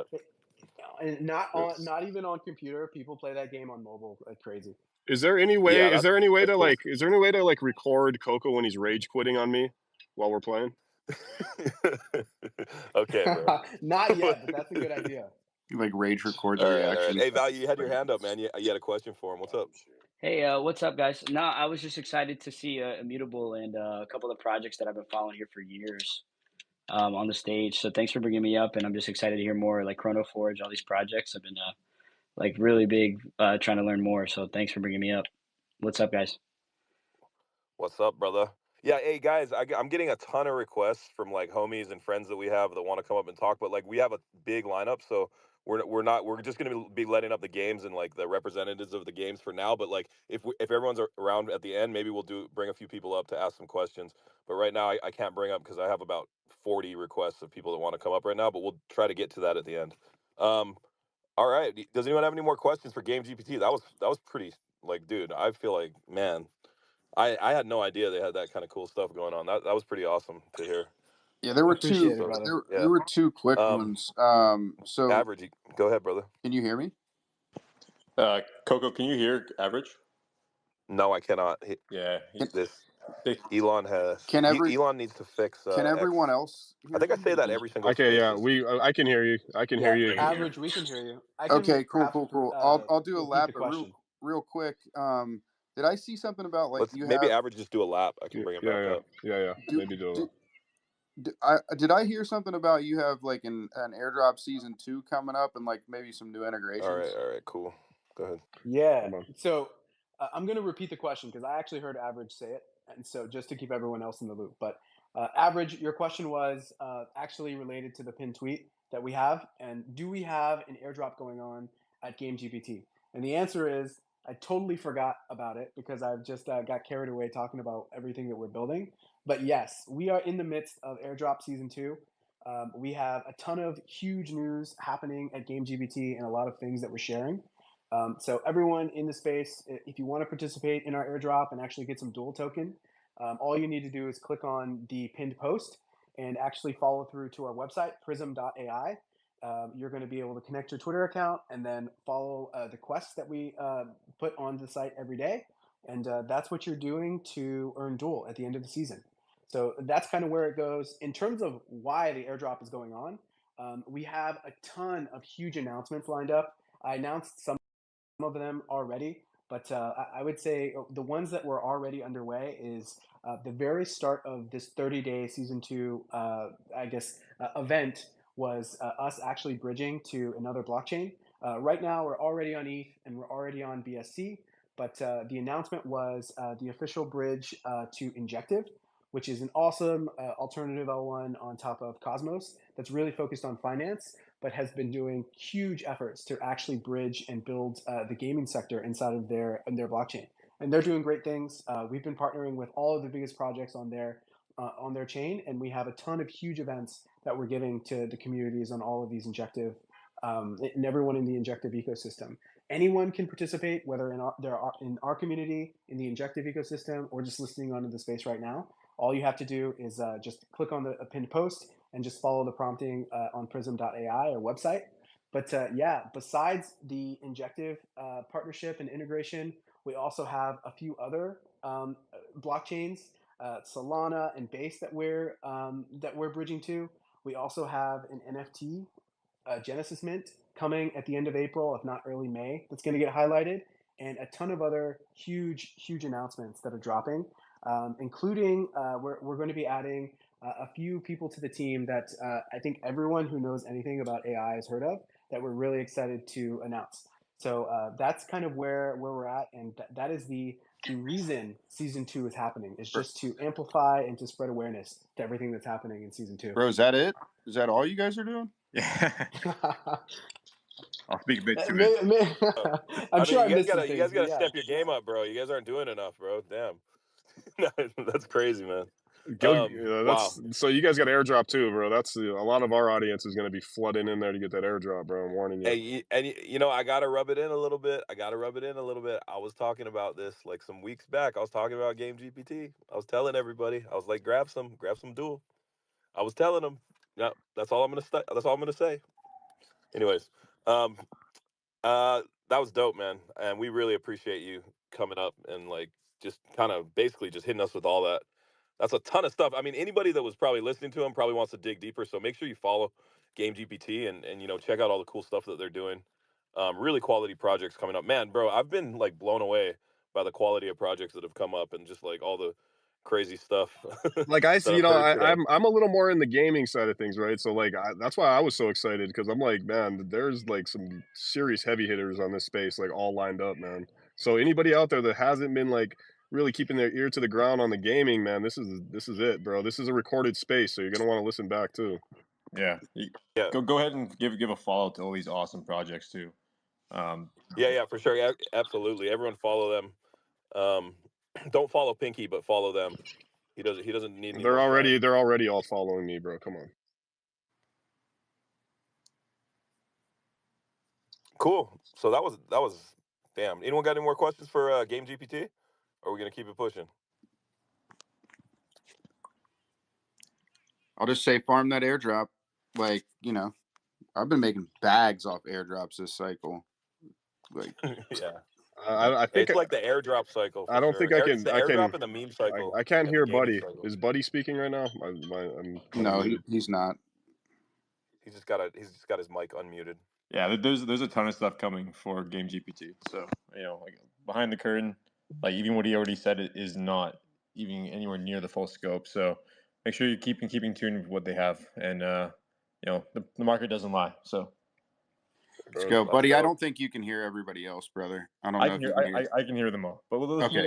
move on to the next project. So Okay. you know, this lineup's been stellar. We have another phenomenal project that's actually a pre-TGE. You know that we're going to highlight here. So Doc Berto's up on the space to represent Chrono Forge. So you know you have the floor, brother. Hey What's guys, up? thanks for having me on. Super hyped to be talking amongst such an esteemed group. There's some amazing projects there, including some I hadn't actually heard of. So I need to jump in and do a bit more research myself, make some more partners, grow the network, as it were, grow the vision. So how about you want me to dive into maybe a bit of an overview of who we are? Because I think like a lot of folks potentially haven't heard of us because we are TG. We're one of the, I guess, like projects that have been around since the last bull cycle. So 2021, really, we got ourselves together. But we've been building now for 2 years. We've got a team of 40 working on the game. And it is, I think, a game for gamers.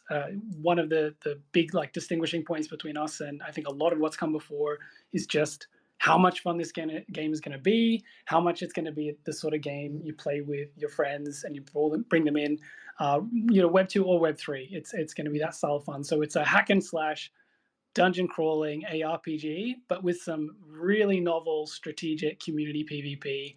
I can explain in a moment exactly what I mean by community PvP, but this is a game mechanic you've potentially never seen before, drawing inspiration from games like Ark Evolved and EVE Online, where the community is actually what's going to drive the big events, the big world events and clashes in our game.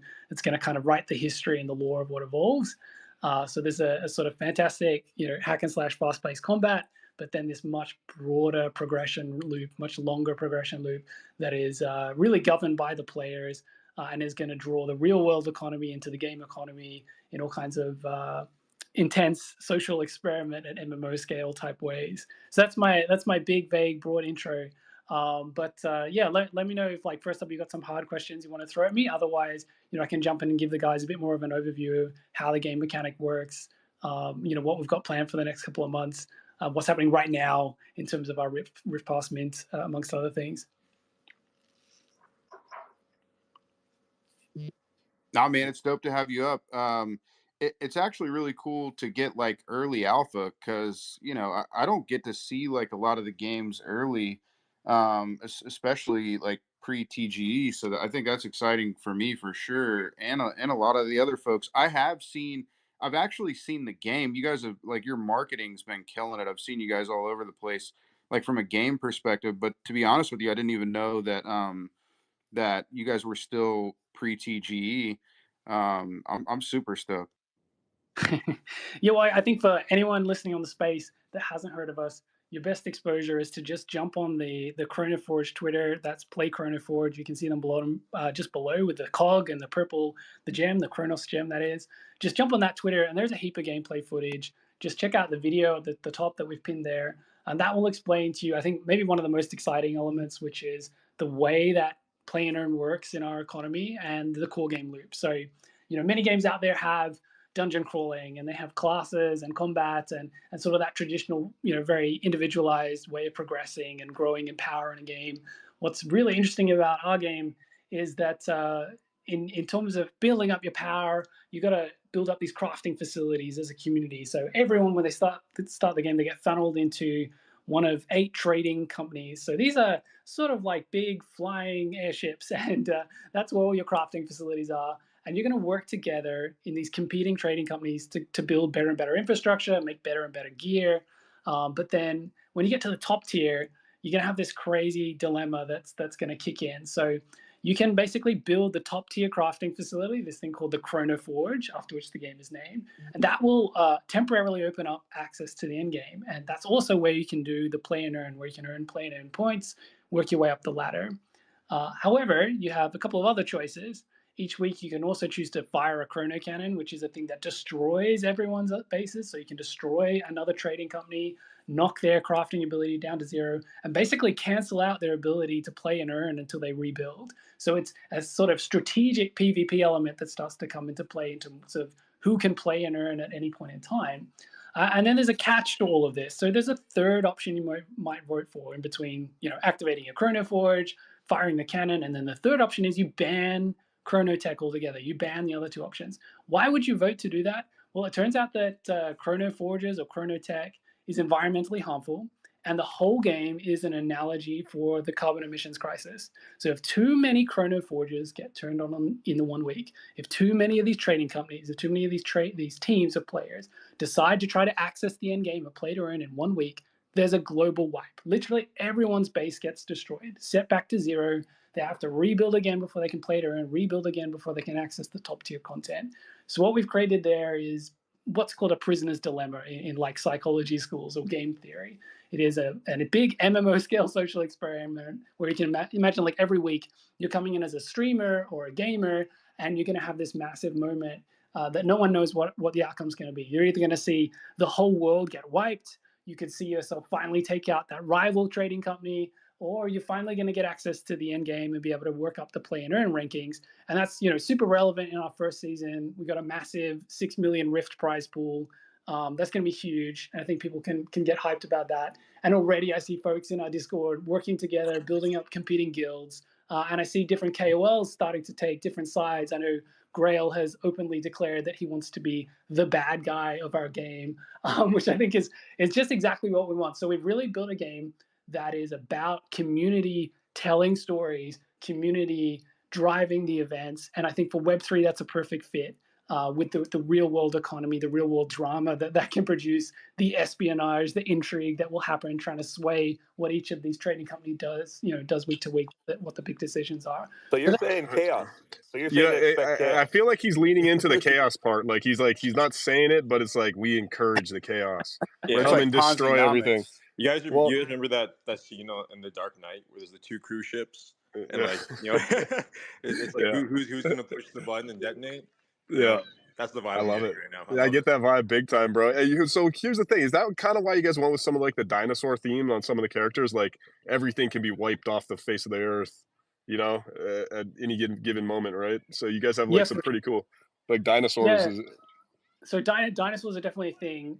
So the game basically jumps through different time periods as well. So Chrono Forge actually opens access to some different time periods. That's what that engine basically does when you turn it on. Yeah, you go from sort of like a prehistoric era where you find this like dinosaur type civilization called the Saurians. You end up like an ice age sort of time, and there are like these big mammoth guys in armor. You got armored sloths, all kinds of crazy creatures. And then present day and also other time periods, which I won't like spoil too much. But you're basically going to jump around and you're going to see the whole history of this world as it evolves based on the decisions of others.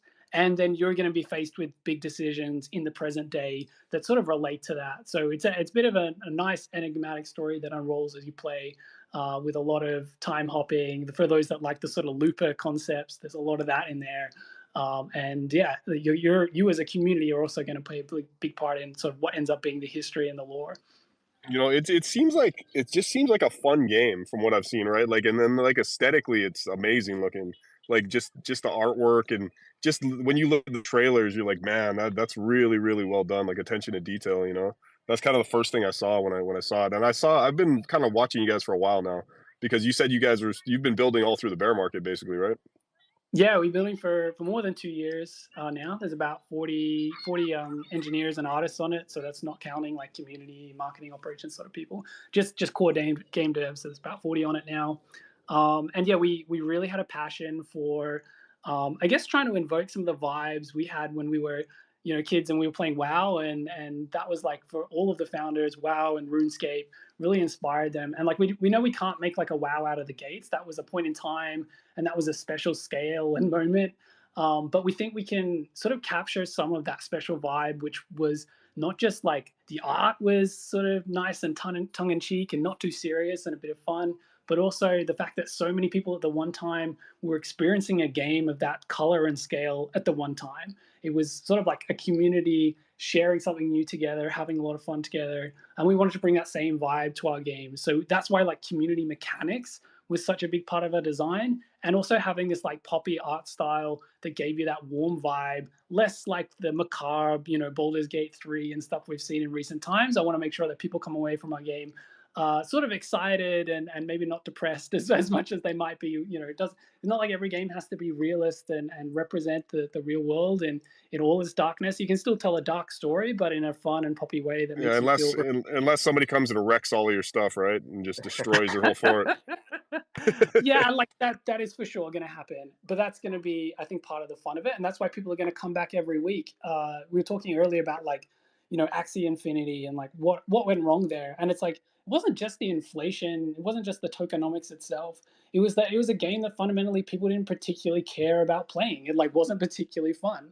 So if people are only coming there to play to extract, obviously that's not sustainable. You need the game and the community to be exciting enough that you're coming back to play for many other reasons other than the value of the tokens. And as long as you have that, and I think we have that, you can see it's evident in our community, the kind of growth in our floor prices off the back of the play tests in particular. It was like we were in the bear down at like crazy lows at like $30. And I hate to talk about like prices because that's not how we think about things. But what changed for us was, when we came out of the doldrums of the bear is because we had our first play test. Is that we had it open to the public, people were able to jump in and play the game, and they said, oh, actually, shit, this is a good game. This is finally like a really good, high-paced hack and slash game with color and pop and excitement.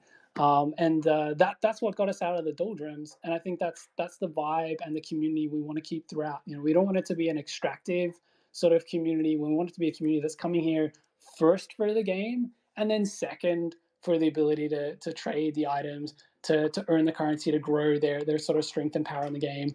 And you look at like all the guys holding the most powerful NFTs in the game, they're all holding and they're all talking about it in the discords and about the game utility or the artwork. You know, it's like, how powerful is this build? What can I use my deed for? You know, can I sway the votes in this particular event? All the kind of mechanics of the NFTs are what are interesting people, and I think that that's going to give us a special kind of longevity. It's that the NFTs look great and they play a really pivotal role in an extremely fun experience. So you get attached to them and you hold them well beyond like any secondary market value. You hold them there because they've got that awesome gameplay power and ego and art and personality to them. And then I guess that sort of leads into the second half of what we're doing. Post TGE, post game launch, our next major update is going to be AI focused. So some folks who are, let's say, new to the Chronoforge ecosystem may not realize, you know, I'm an AI engineer by trade. So actually was an AI engineer for about 8 years before jumping into this about 2.5 years ago. So running sort of big AI projects in Australian Gov. And then for us, like, we really wanted to bring AI into a game in a way that was more than just a gimmick. We wanted to build it in a way that it added new mechanics. So what we've built is a system called Mindtome AI, usable by other studios, but we're showcasing it in Chronoforge. And it's going to give every single playable character in the game a deep AI persona. So you've seen like other AI tech there. It's often focused around NPCs, so like the non-playable characters. You might have a couple of hundred of those or 1,000 of those that's like sort of handcrafted by the developer to behave in a certain way. But we thought it was like much more fun and much more ambitious to say, no, like every single character in the game that you create is going to get its own story, its own backstory, its own ambitions. It's going to be able to produce its own quests based on those missions. So if like my character dreams of building an airship, other characters can come up to it and get quests about collecting the materials for that airship or like how it's going to navigate its journey.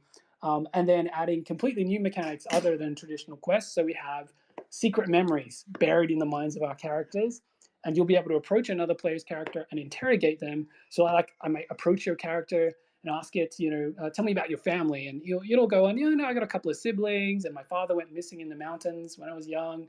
And we're like, whoa, hold up there, buddy. Like, what really happened to your father? And you probe, and you get these like hot, cold, warm, hot responses coming back through the UI, and that lets you know you're close to a secret. And eventually, my character might divulge, okay, like, look, my father didn't go missing in the mountains when I was young. He actually turned into a demon, and that unlocks an achievement, like a secret blood bond between your character and this other character, and that's going to give you buffs when you raid together in dungeons. So we're taking the AI, we're building a novel mechanic, we're building a relationship system between our characters, and we're using all of that for sort of a traditional retention mechanism. Because if we get buffs when we raid together in dungeons, then I'm going to be hitting you up on Discord when I've got a tough dungeon, because I want you to come back and I want you to play alongside me because I'm more powerful for this tough dungeon. So it's like we want to do novelty, we want to do excitement, and we're also being very strategic in how we use that novelty to deliver a result. It's not AI for AI's sake. It's AI to deliver both strategic, like business and retention objectives, and to achieve new and exciting game mechanics more than just endless conversation, right? As we see in some AI tools. Wow, there's a lot to take in here. Incredible. I actually have two questions. So I definitely want to be involved. I think many people that are listening to this are going to want to get involved too. Can you please highlight the NFT rift that's pinned to the top here and what that means? And then the other question I have is, since this is a pre-TG opportunity, how would somebody get involved if they wanted to? So, for example, like when is your launch? Do you have any details or any kind of First thing correspondence is you can share? a free. Sorry. No, go ahead, brother.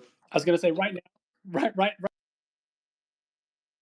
Free mint, so it is free upon free mint of our play and earn season pass. So you get one of these NFTs. It's basically your ticket to enter the competition for the first 3 months of gameplay.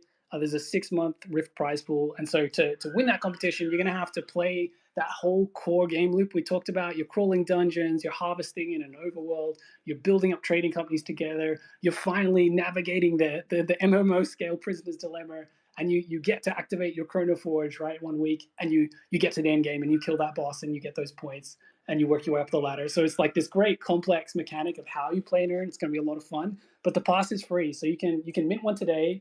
Already almost 70,000 players have minted in the last 24 hours. So there's already a massive uptake. It's going to be a hell of a competition, but it'll be a lot of fun as a result of that. So definitely jump in. It costs you absolutely nothing. So just grab one of those. That's your ticket to entry to play. And then I guess the other sort of stuff around like TG and Rift. So like Rift, that's our token for minting any items from game that you need to use. And that won't be TGing for a little while yet. But if you want to make sure you've got some exposure to that, then you want to pick up an adventure NFT. They do get a 5%, 5% of the supply is going as an airdrop to adventure holders at TGE. So you'll see those as our sort of primary Genesis collection. There's a few other ways you can get Rift from various other actions in game and holding various other NFTs. But the short of it is, jump in and look at our adventure NFTs, look at our guide on our website. That will tell you a lot more. There's always folks active in our Discord. I'm personally active in our Discord, chat to you in Gen Chat, chat to the holders in Gen Chat. So do feel free to like hop in and ask us like the best way to sort of get the mix that you're looking for. So yeah, real soon, but like today, just hop on, totally free, grab a season pass, and you might want to get involved later. So it's a good opportunity to cap one now. I've just minted. I'm gonna mint some too. Awesome. Hey, Coco, co-host me. Yeah, I got you. Keep getting booted. That's yeah. And yeah, if you're new and you're sort of unsure how it all works, or like I've spoken too fast today, as I often do, just jump onto our Twitter, watch the pinned video. It's a much classier way with great visuals of explaining that season and the game and what's going to make it super fun and super hyped, and just great to share with the army of content creators we have. I can see some huge rivalries forming between different creators, joining different trading companies, taking out their vengeance on each other and just generally wreaking havoc, or perhaps I don't know, one of you guys is gonna do what the world's politicians couldn't do and achieve world peace, ban the harmful technology. Who knows? It's a possibility, but I suspect not. I expect it's going to be a fun I wouldn't chaos. hold your breath. But I just went to go mint myself, and I noticed that IMX's passport is here too. That's awesome. Yeah. So I guess it's also worth reminding folks, we are on Immutable. We're minting the passes on the ZKVM. The best part about that is if you mint with Passport, you get gasless trades until September. So the free gas train is leaving, but it's going to be around for a couple of months if you grab one of these passes. Awesome opportunity to get on a chain that is, I think, really optimized for gamers. That ability to trade with no gas is obviously pivotal. And yeah, you can sign up with Passport. Any Web2 friend's going to find it really easy to sign up with Passport as well.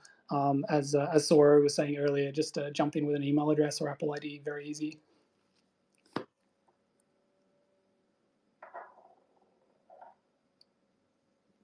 Alrighty, throw some curveballs at me, guys. Do you have any questions you want to throw up? I think everybody's just kind of blown away and doesn't know what to say. you know what's a common theme I'm seeing, which is actually ultra bullish, like in the overall space, is like everybody's trying to make games that people actually want to play, right? Like making them fun, and it's kind of a cool like reoccurring theme that I'm hearing a lot now. Because I remember last cycle, it wasn't so much like that, right? Like people didn't really care about the games as much in like the gameplay, but it seems like all of these projects that are going to be launching here like very soon, they have the right goal in mind, actually making it really fun playable games, which is going to bring everyone over in turn. Oh yeah, and like I got to shout out to our partners, because there's a whole bunch of games. Some of the partners we've announced. There's a whole bunch more partners we haven't announced, like Mon and the Mon Protocol are obviously one of those. There's more coming, but I better not let my slip of the tongue get out of the way. But there's many more game partners, and I think there's just so many quality games out there that there's going to be a lot of cross-pollination. There's a lot of cross-promotion that, like, we as a game, I love seeing other games succeed in this space, because I think every other game that succeed helps us, because it just shows to the Web 2 folks and to the Web 3 folks that this moment is ready, the games are good enough, and that they're going to be sustainable in a way that other economies simply aren't, because games form this special level of attachment. They run with you for years. you play thousands, if not more than thousands of hours for some folks, their lives go into these things. So yeah, I think it's definitely the moment. I'm very excited about a lot of our partner games, particularly a bunch that we'll be announcing over the coming weeks. But the Pixelmon guys as well, hats off to them. Like great ecosystem they're developing there. Really excited with them as partners. Yeah, I've been kind of saying it, man, for a while. Like when gaming really takes off in crypto, I think it's going to change a lot of things because, like, the market's so cyclical, and one of the only things that kind of can combat a bear market is if games really take off, right? Because that's going to be played all year round. Like people are going to be hooked on these games, and they're going to continue to play them, right? So that market could be massive, just like leading into a bear market or into the next bull. Well, yeah, it's like what I was Yeah, for thinking sure. about is like, well, gaming is such a massive industry, right? Like, I mean, it's bigger than the movie industry. I'm sure these guys have better stats than I do, but I know for a fact it's bigger than the movie and the music industry probably put together.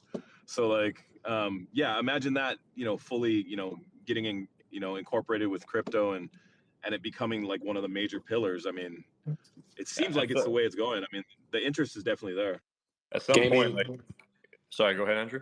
I was just going to say, guys, gaming is definitely bigger than music and movies combined, which is crazy because you never think of that. And over 250 billion a year is spent on these assets and you don't actually own. So it's like, it's the perfect place for, like you think about it, it's the perfect place for actual utility for NFTs and for the mainstream adoption for crypto. Doug Berto, I loved just sorry to jump in. I just wanted to say huge shout out. Awesome partner. The mint yesterday was awesome. Epic to hear. I just tweeted epic to hear over 70,000 assets were minted yesterday. You guys have been super awesome. I just wanted to do one quick correction on Immutable ZKVM. Gas free is actually running until the end of the year. We had originally said September, but now we're doing it till the end of the year. So we're super stoked for that. And thanks for being epic partners. Bullish. Let's go. Yeah. Hey, that's dude. I mean, come on, bro. Like, if you never were into like Web3 gaming or anything, and you just stumbled into this space. This is like the damn alpha of all alpha spaces for like Web3 gaming. That's awesome, man. We're getting so much damn alpha here. Anyways, that dude, I don't even know what to say. Like, I feel like I need to like really dig into all these projects and go grab me a bag of most of them. I'm just happy this is a recorded space, bro. I'll be able to go back and listen to some of this stuff again. Yep, me too. Yeah. So thanks for coming up, brother. We really appreciate your time. And again, if you guys haven't gone up and given them a follow, please do that. They've done a lot of work on this game, and it's going to be sick. Thanks everyone, and yeah, thanks to our partners, Immutable. You guys, great support, and yeah, grab a pass and come join us and play and enjoy the chaos in a couple of months. Absolutely. If anybody has a question for Chrono Forge before we move on to the next project, now's the time. There's obviously a wealth of exciting things here to ask, so take this opportunity. I guess,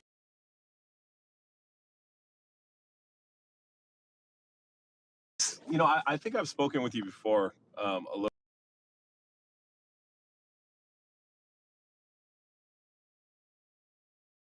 Your launch, or like where you're at with your game, and like where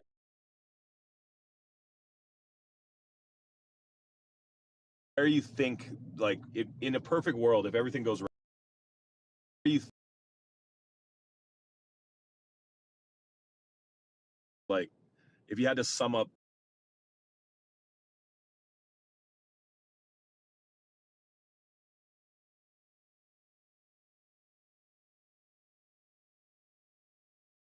and the tokens, it's just going to be the game you play.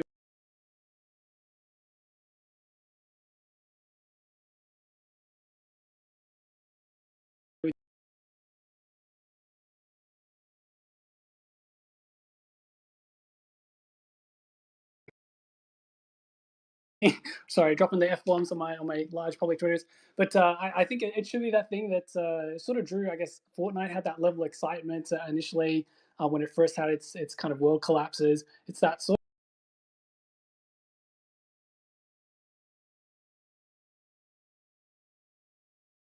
it's at its heart, like, yeah, it's just the game you found most fun and that you make the best kind of friends and the best kind of bonds with. I think this is going to be the one. that you'll come back for more than the tokens, right? And we'll hang around for many years because of that. That's what I'm hoping. So that's why, it's free to play. It's on the Epic Game Store. You can get your Web 2 buddies in. It doesn't have to just be the Web 3 folks, and everyone's going to have a hell of a time and feel like they made an impact every week with these crazy events. So yeah, that's what I'm hoping for. That's awesome, man. Thanks so much for coming up, dude. Like, I'm super excited. I've been watching you guys for a while, so I can't wait for you guys to launch, man. But we have we have a bunch of projects coming up. Let's get a couple more guys up here. We got Katana Inu up here. What's up, guys? Hi everyone, can you guys hear me? Please Yep. check with me. How you doing, Perfect. Katana? Great, thank I you so can't much, hear him. guys. What's up, guys? So, You well? I think you're. Can you drop down? And we'll pull you right back up, Katana. Sorry again. Can you drop down? I was trying to bring him up and bring him down, but it kept like doing that. So maybe if he does one more lap. Let me. Okay, I'm gonna bring you down and bring you right back up so we can hear. We can all hear you. Coco, the host, can't hear you, so we're gonna have you do a lap. 1 second. You have a lag. Okay, let me do No. a test. 1, 2, 3. No, not lag. We need you to drop down and come back up. So Okay. Twitter Space isn't working. 1 second. Okay. Okay, where is he?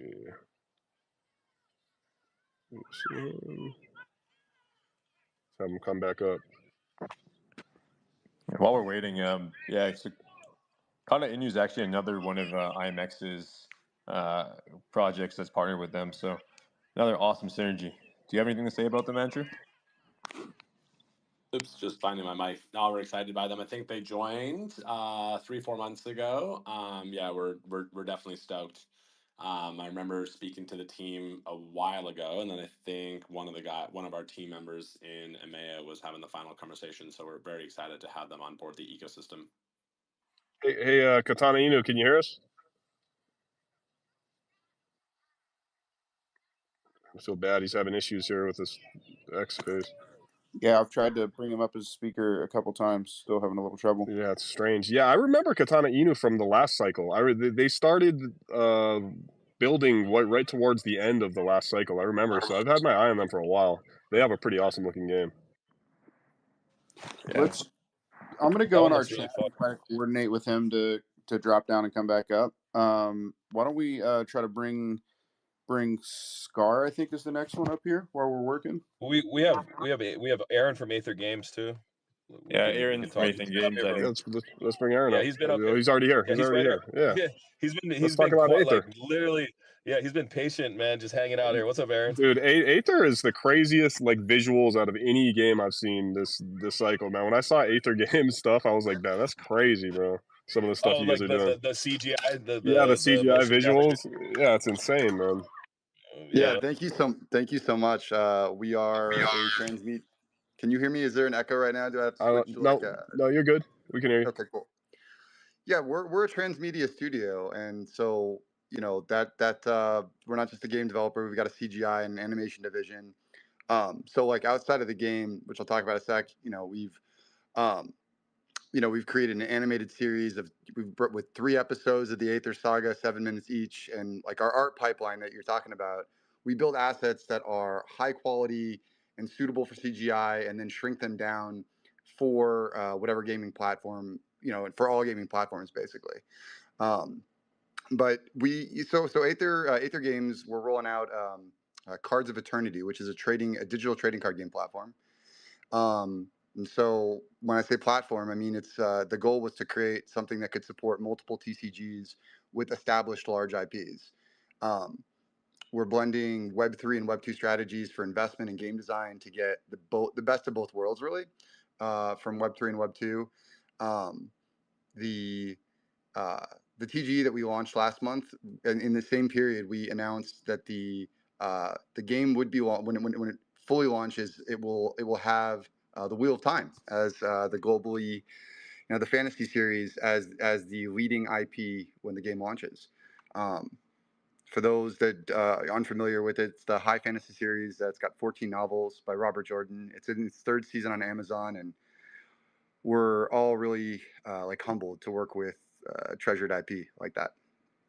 Is this coming through? Sorry, just checking. Wow, that's no, I can, dude, that's crazy because I actually watched that series, and you guys actually have like the full blown IP We do. for it. Damn. We have the Yeah. exclusive TCG. We're the exclusive TGC trading card game developers for the Wheel of Time. We are. I think we're all. Most of us, I think, at this point, have seen the series or the 2 seasons. Probably a smaller percentage that have read all the books. I'm going through the. There are 14 novels. On audiobook, there one novel is 34 hours. So I'm like closing in on like half of novel 2 of 14. You listen to 34 hours of an audiobook? Yeah. Damn, Well, dude, This is bro, crazy. dude, so the trip to Token 2049. I'm based in the U.S. I'm gonna get through a couple more novels on the trip there and back. that's awesome, man. You know what's Nice, you know nice. what, it's funny you No, talk dude, yeah, about. you guys, it's cool. I remember I was talking about Aether Games about a month and a half ago, and I think it was you, buddy. You were the one that told me about them, yeah? Weren't you the It ones was me. yeah, you introduced me to them. You always introduce me to all like the good projects. Yeah, It, when I originally saw it, man, I just it harkened a lot to like Magic the Gathering, and I know what kind of industry that is, and then I saw like the graphics and like the quality of the product. I'm like, okay, and then the Wheel of Time IPs is like that's the icing on top, right? Like, okay, well, this is obviously gonna be something big. and you So guys haven't even really started like diving into that IP yet, right? That's like something you got in the chamber, like that you guys are gonna start pushing out like later Yeah, on basically in the year. that's what the year ahead looks like. It started. I mean, before onboarding Wheel of Time, we have our entire own franchise, and that's where the series is. What the series is all about. Um, there's going to definitely be a shift to the Wheel of Time when over the next year, and it's going to definitely receive its prominence and exclusivity for a while. Um, and that's good, so we're working with that. But as far as you're making the comparison to Magic and some of the other TGCs, we I mean other devs have said it today that the goal is to develop a really great gaming product. We want it on par, like at a AAA level graphically with the big boys, and competitive from like a feature scope perspective. So we're doing some really interesting things, adding um, some unique PvE modes and card crafting. We want to kind of deliver or add RPG like depth to the TCG experience, which we think is really going to change what that is. Um, and by having a platform that's kind of bringing aboard new IPs like the Wheel of Time, it allows players new to the genre to get in without kind of having to, be behind, 10 years behind on all the mechanics that something like Magic and Hearthstone have going for them. Dude, you know what's like kind of crazy is like I'd never played the type of game that game is, right? But I remember seeing like the motion graphics and everything for that, and I started paying a little bit of attention. And then I was traveling a few times, and I got in the airplane, and I started looking around and noticing how many people play those type of games, those type of card games, and I started seeing it everywhere. Like they're like definitely one of like the most played type of games mobily, and I'd see it on people's laptops. I started looking around. I swear, like every like 4 or 5 guys that are playing games is that type of game. It's crazy. you know what's Yep. funny, man? You know what's funny is like I used to play The Witcher 3 quite a bit. That was probably one of the longest games I ever put like a couple hundred hours into. And they have this card game in it called Gwent. And I got freaking addicted, man. Like I was literally sitting there with this full, robust game experience at my fingertips, and I was just playing this Gwent game. And they get extremely addicting, and they're a lot of fun. And like there's this flywheel of reward mechanisms and everything that keeps hitting you, and you just want to keep playing. They're quite fun. Yeah, and then you add on top of it like the crazy graphics and everything that you guys are doing, man. It's like next level, dude. Well, the TCG space, it's easy to learn, hard to master, and you do have a lot of games like on the casual side where they're not investing heavy into graphics, and even on the other side, it's they're investing far more into the complexity and just continuing to add. And we would like to do this too. The Wheel of Time itself has thousands of characters and creatures that we could be building content out for that IP alone for 5-10 years. But as a genre, what you were saying in terms of seeing it all over the place, for that reason, we want the game to be deployable to literally every platform, to mobile, to console, to PC. We want crossplay, and for that reason, that's part of the Web3, Web2 focus. That all of the it's kind of a core part of the design philosophy that that um, we have to have analogs for anything that's Web3 for the platforms that are going to be unsupportive, because we don't want it to be limited to the Web3 space. That's important. It's important because, you know, it's a game that could have a huge adoption, you know, from, you know, fans of the genre, fans of the casual games, and then of course fans of the Wheel of Time, which we're designing this game. You know, we want to focus on them in a big way. What was I going to say? You know, and another thing that's important, at least from my perspective, and I come into this, I come from the Web2 space. I'm a little, you know, less familiar than with Web3 than, you know, our CEO Jens. I'm not sure if he's on at this moment, but you know, it's the question I think from a lot of developers and players in the Web2 space, or just traditional gamers, is like, why are you doing this with Web3, right? Like those that are not already embraced Web3. And so it was important, you know, to at least answer that with some mechanics, the challenge at least, to come up with some things that actually rely on the technology. You know, 95 to 90% of things I see in, you know, in Web3 games that contribute to Web3 games are there in Web2 as well. It's that small, but the challenge of having something that actually is actually built on Web3 tech. So, for example, the ability on the platform to rent out cards or assets or even decks from player to player built on smart contracts. That was a really cool feature. I you know, when we saw that, I was like, that's different. I haven't seen that in games in the Web2 space. The ability, you know, like you have an asset, you have a deck, but you know, you're going to be gone for a week, you're going to be gone for a month, and to make passive income or maybe you're not going to play a game for 6 months, but you don't want to sell your assets on a market, but the ability to rent out to other players, that's a really cool thing in my opinion. It's cool too, because so like you said, the assets, right? Like let's say NFTs and decks, right, that you're purchasing. It's like it's such a direct use of that in the game, right? Compared to most other games, it's like you buy the deck and you're using those directly in game with play, and it trims all the fat, right? It's like you're going right to the source. It's kind of cool, man. Exactly. Exactly, and where it's not something novel like renting through smart contracts, then obfuscating the actual tech. So, you know, card crafting in our game, where you upgrade a card, requires a token resource. But that's sort of like a mechanic, a theme that's prominent in, you know, RPG games, and not at this point particularly present in TCG. So it's going to be new to players in the space, and for that reason, even though it's using a token-based resource, which some players might be wary of, it's a new, fresh feature. And I think that if you can obfuscate the tech, you'll appeal to gamers and or developer, you know, to an audience that may initially be either asking those questions or just wary of anything Web3. I mean, you can hear some of like the place from where I come, because my initial exposure to a lot of Web3 stuff, like going back 2 or 3 years ago, were games where I looked at them and I thought, this is the game where the main purpose is to turn gamers into day traders and day traders into gamers, you know? And that that didn't seem fun to me, you know? When I talked with, we were talking about in terms of like what, like the rise of games now that are really aiming for fun, that are really aiming for big quality.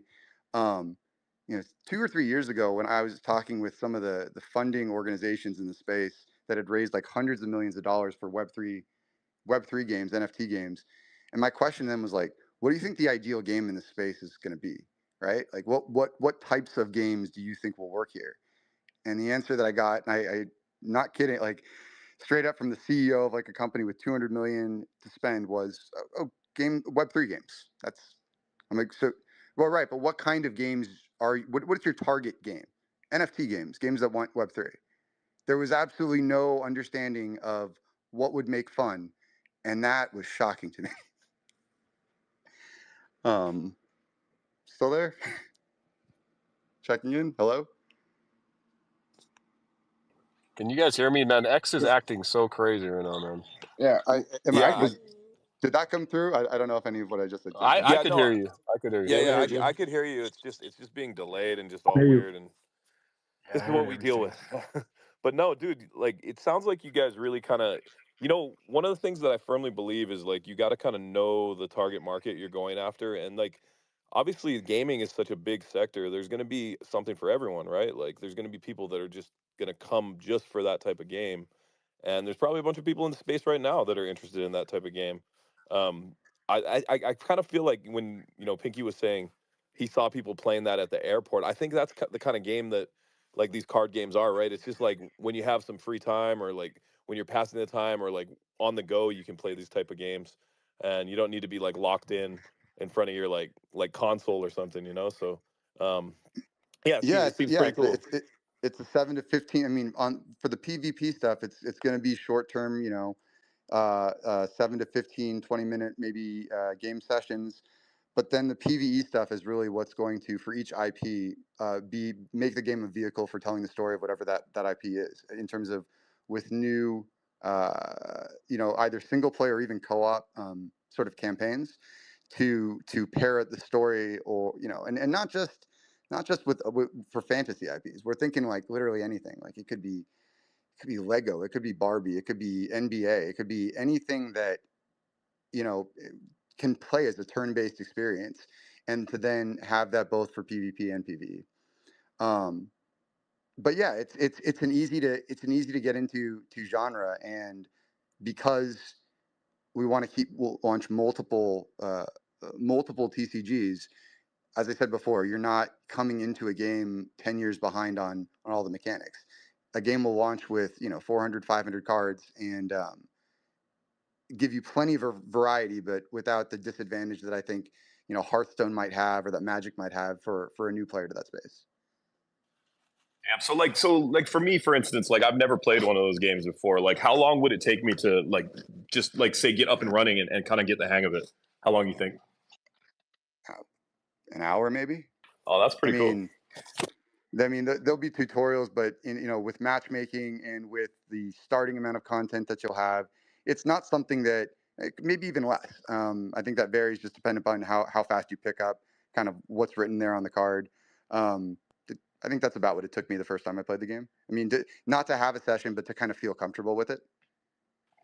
And I think that's an important part of the PV also, is a lot of players, I think this is just generally a good thing if you do a multiplayer game of any sort, is to offer PV so that you don't put players that might be noobs into a space where losing consistently is going to just turn them off to the whole thing.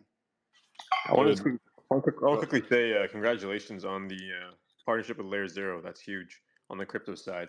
But Aaron, if someone wanted to play the game right now, can you maybe go into some specifics on where they can play right now and how they can get into the action immediately? Yeah, I think on aethergames.io, as well as the Epic Store, Ultra. There might be one more platform that I'm forgetting, and I apologize. We are on all of those places, and we will hopefully be on Steam soon as well.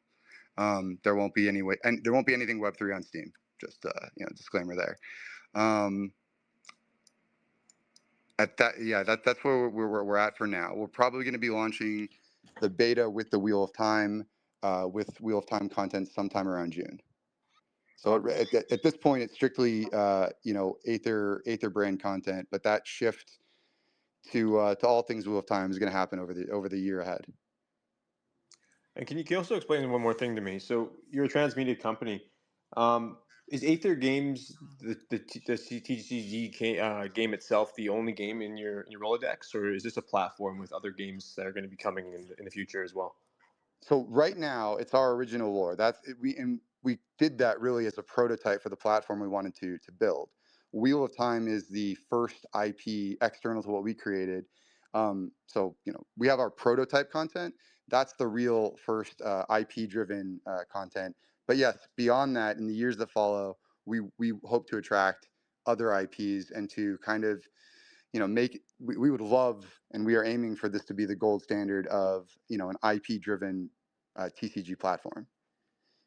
And the more that we develop it out, we see what allows us, I think. I mean, our plan for the first release of Wheel of Time is roughly a year long, maybe a few months more development cycle. The more features, and that includes developing a whole bunch of new game modes and system features, which as we add on other IPs in the future, we're cutting out all of that dev time. we will be continuously improving, but with shorter dev cycles with each new IP.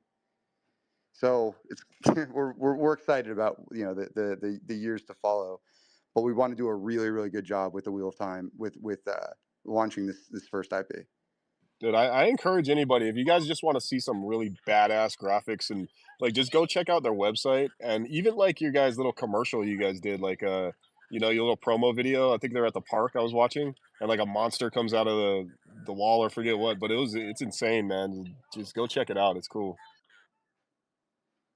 Thank you for pointing that out to everyone. Like it's not core to what the content surrounding the game, but we're putting a lot of that stuff out there. We want everyone to know what we're capable of as a company, just graphically, artistically.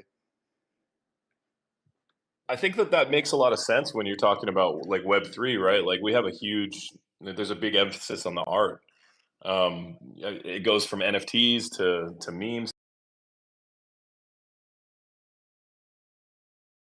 to just the way that the aesthetics of everything looks. So, I mean,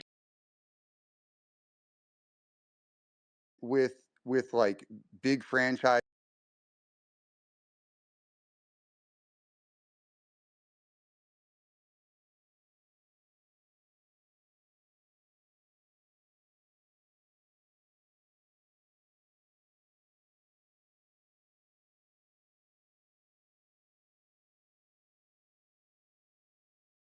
or just franchises opening to licensing or partnerships in the traditional gaming space, and so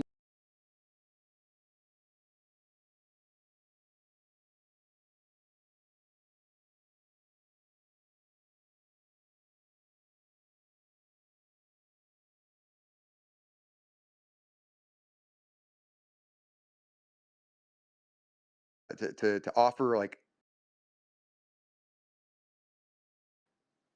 damn, dude, we're just getting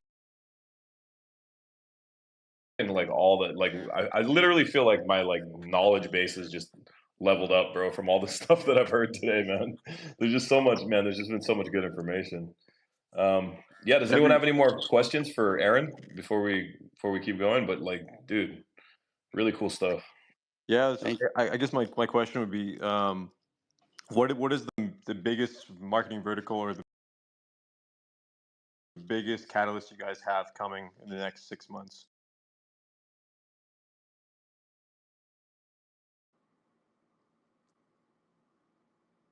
I don't know how to answer that. I mean, I know that our most immediate goal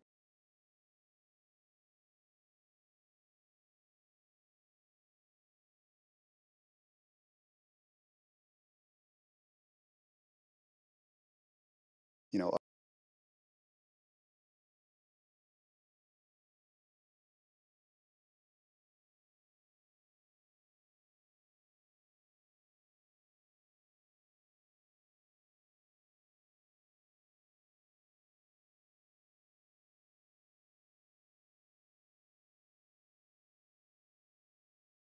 but that's maybe the best I got right now. No, that's perfect, man.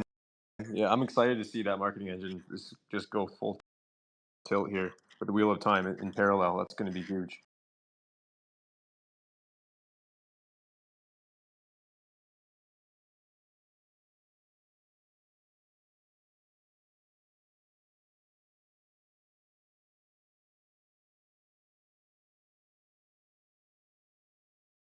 Into the Wheel of Time, right? Sometimes you see a game that's just like built from a kind of a simple licensing agreement, and they just kind of do whatever with. There's a lot of going back and forth to make sure that fans will be satisfied for this. We want to make it for all gamers. We want to make sure that the estate of Robert Jordan, that the fans of the Wheel of Time are all very happy with what we create for them. In not just like Web3, but like gaming as a whole is absolutely exceptional. They worked on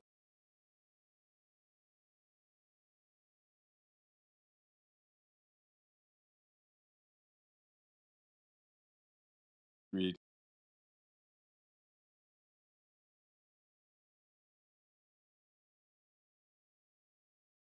Thank you, Coco, and all the hosts. Thanks for allowing us to be on here. Anytime, brother. You guys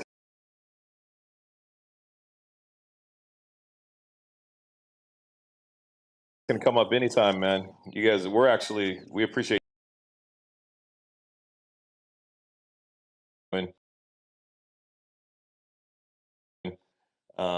Yeah, there's a ton of great projects up here. Make sure you guys just dig in. I mean, there's so much cool stuff to check out.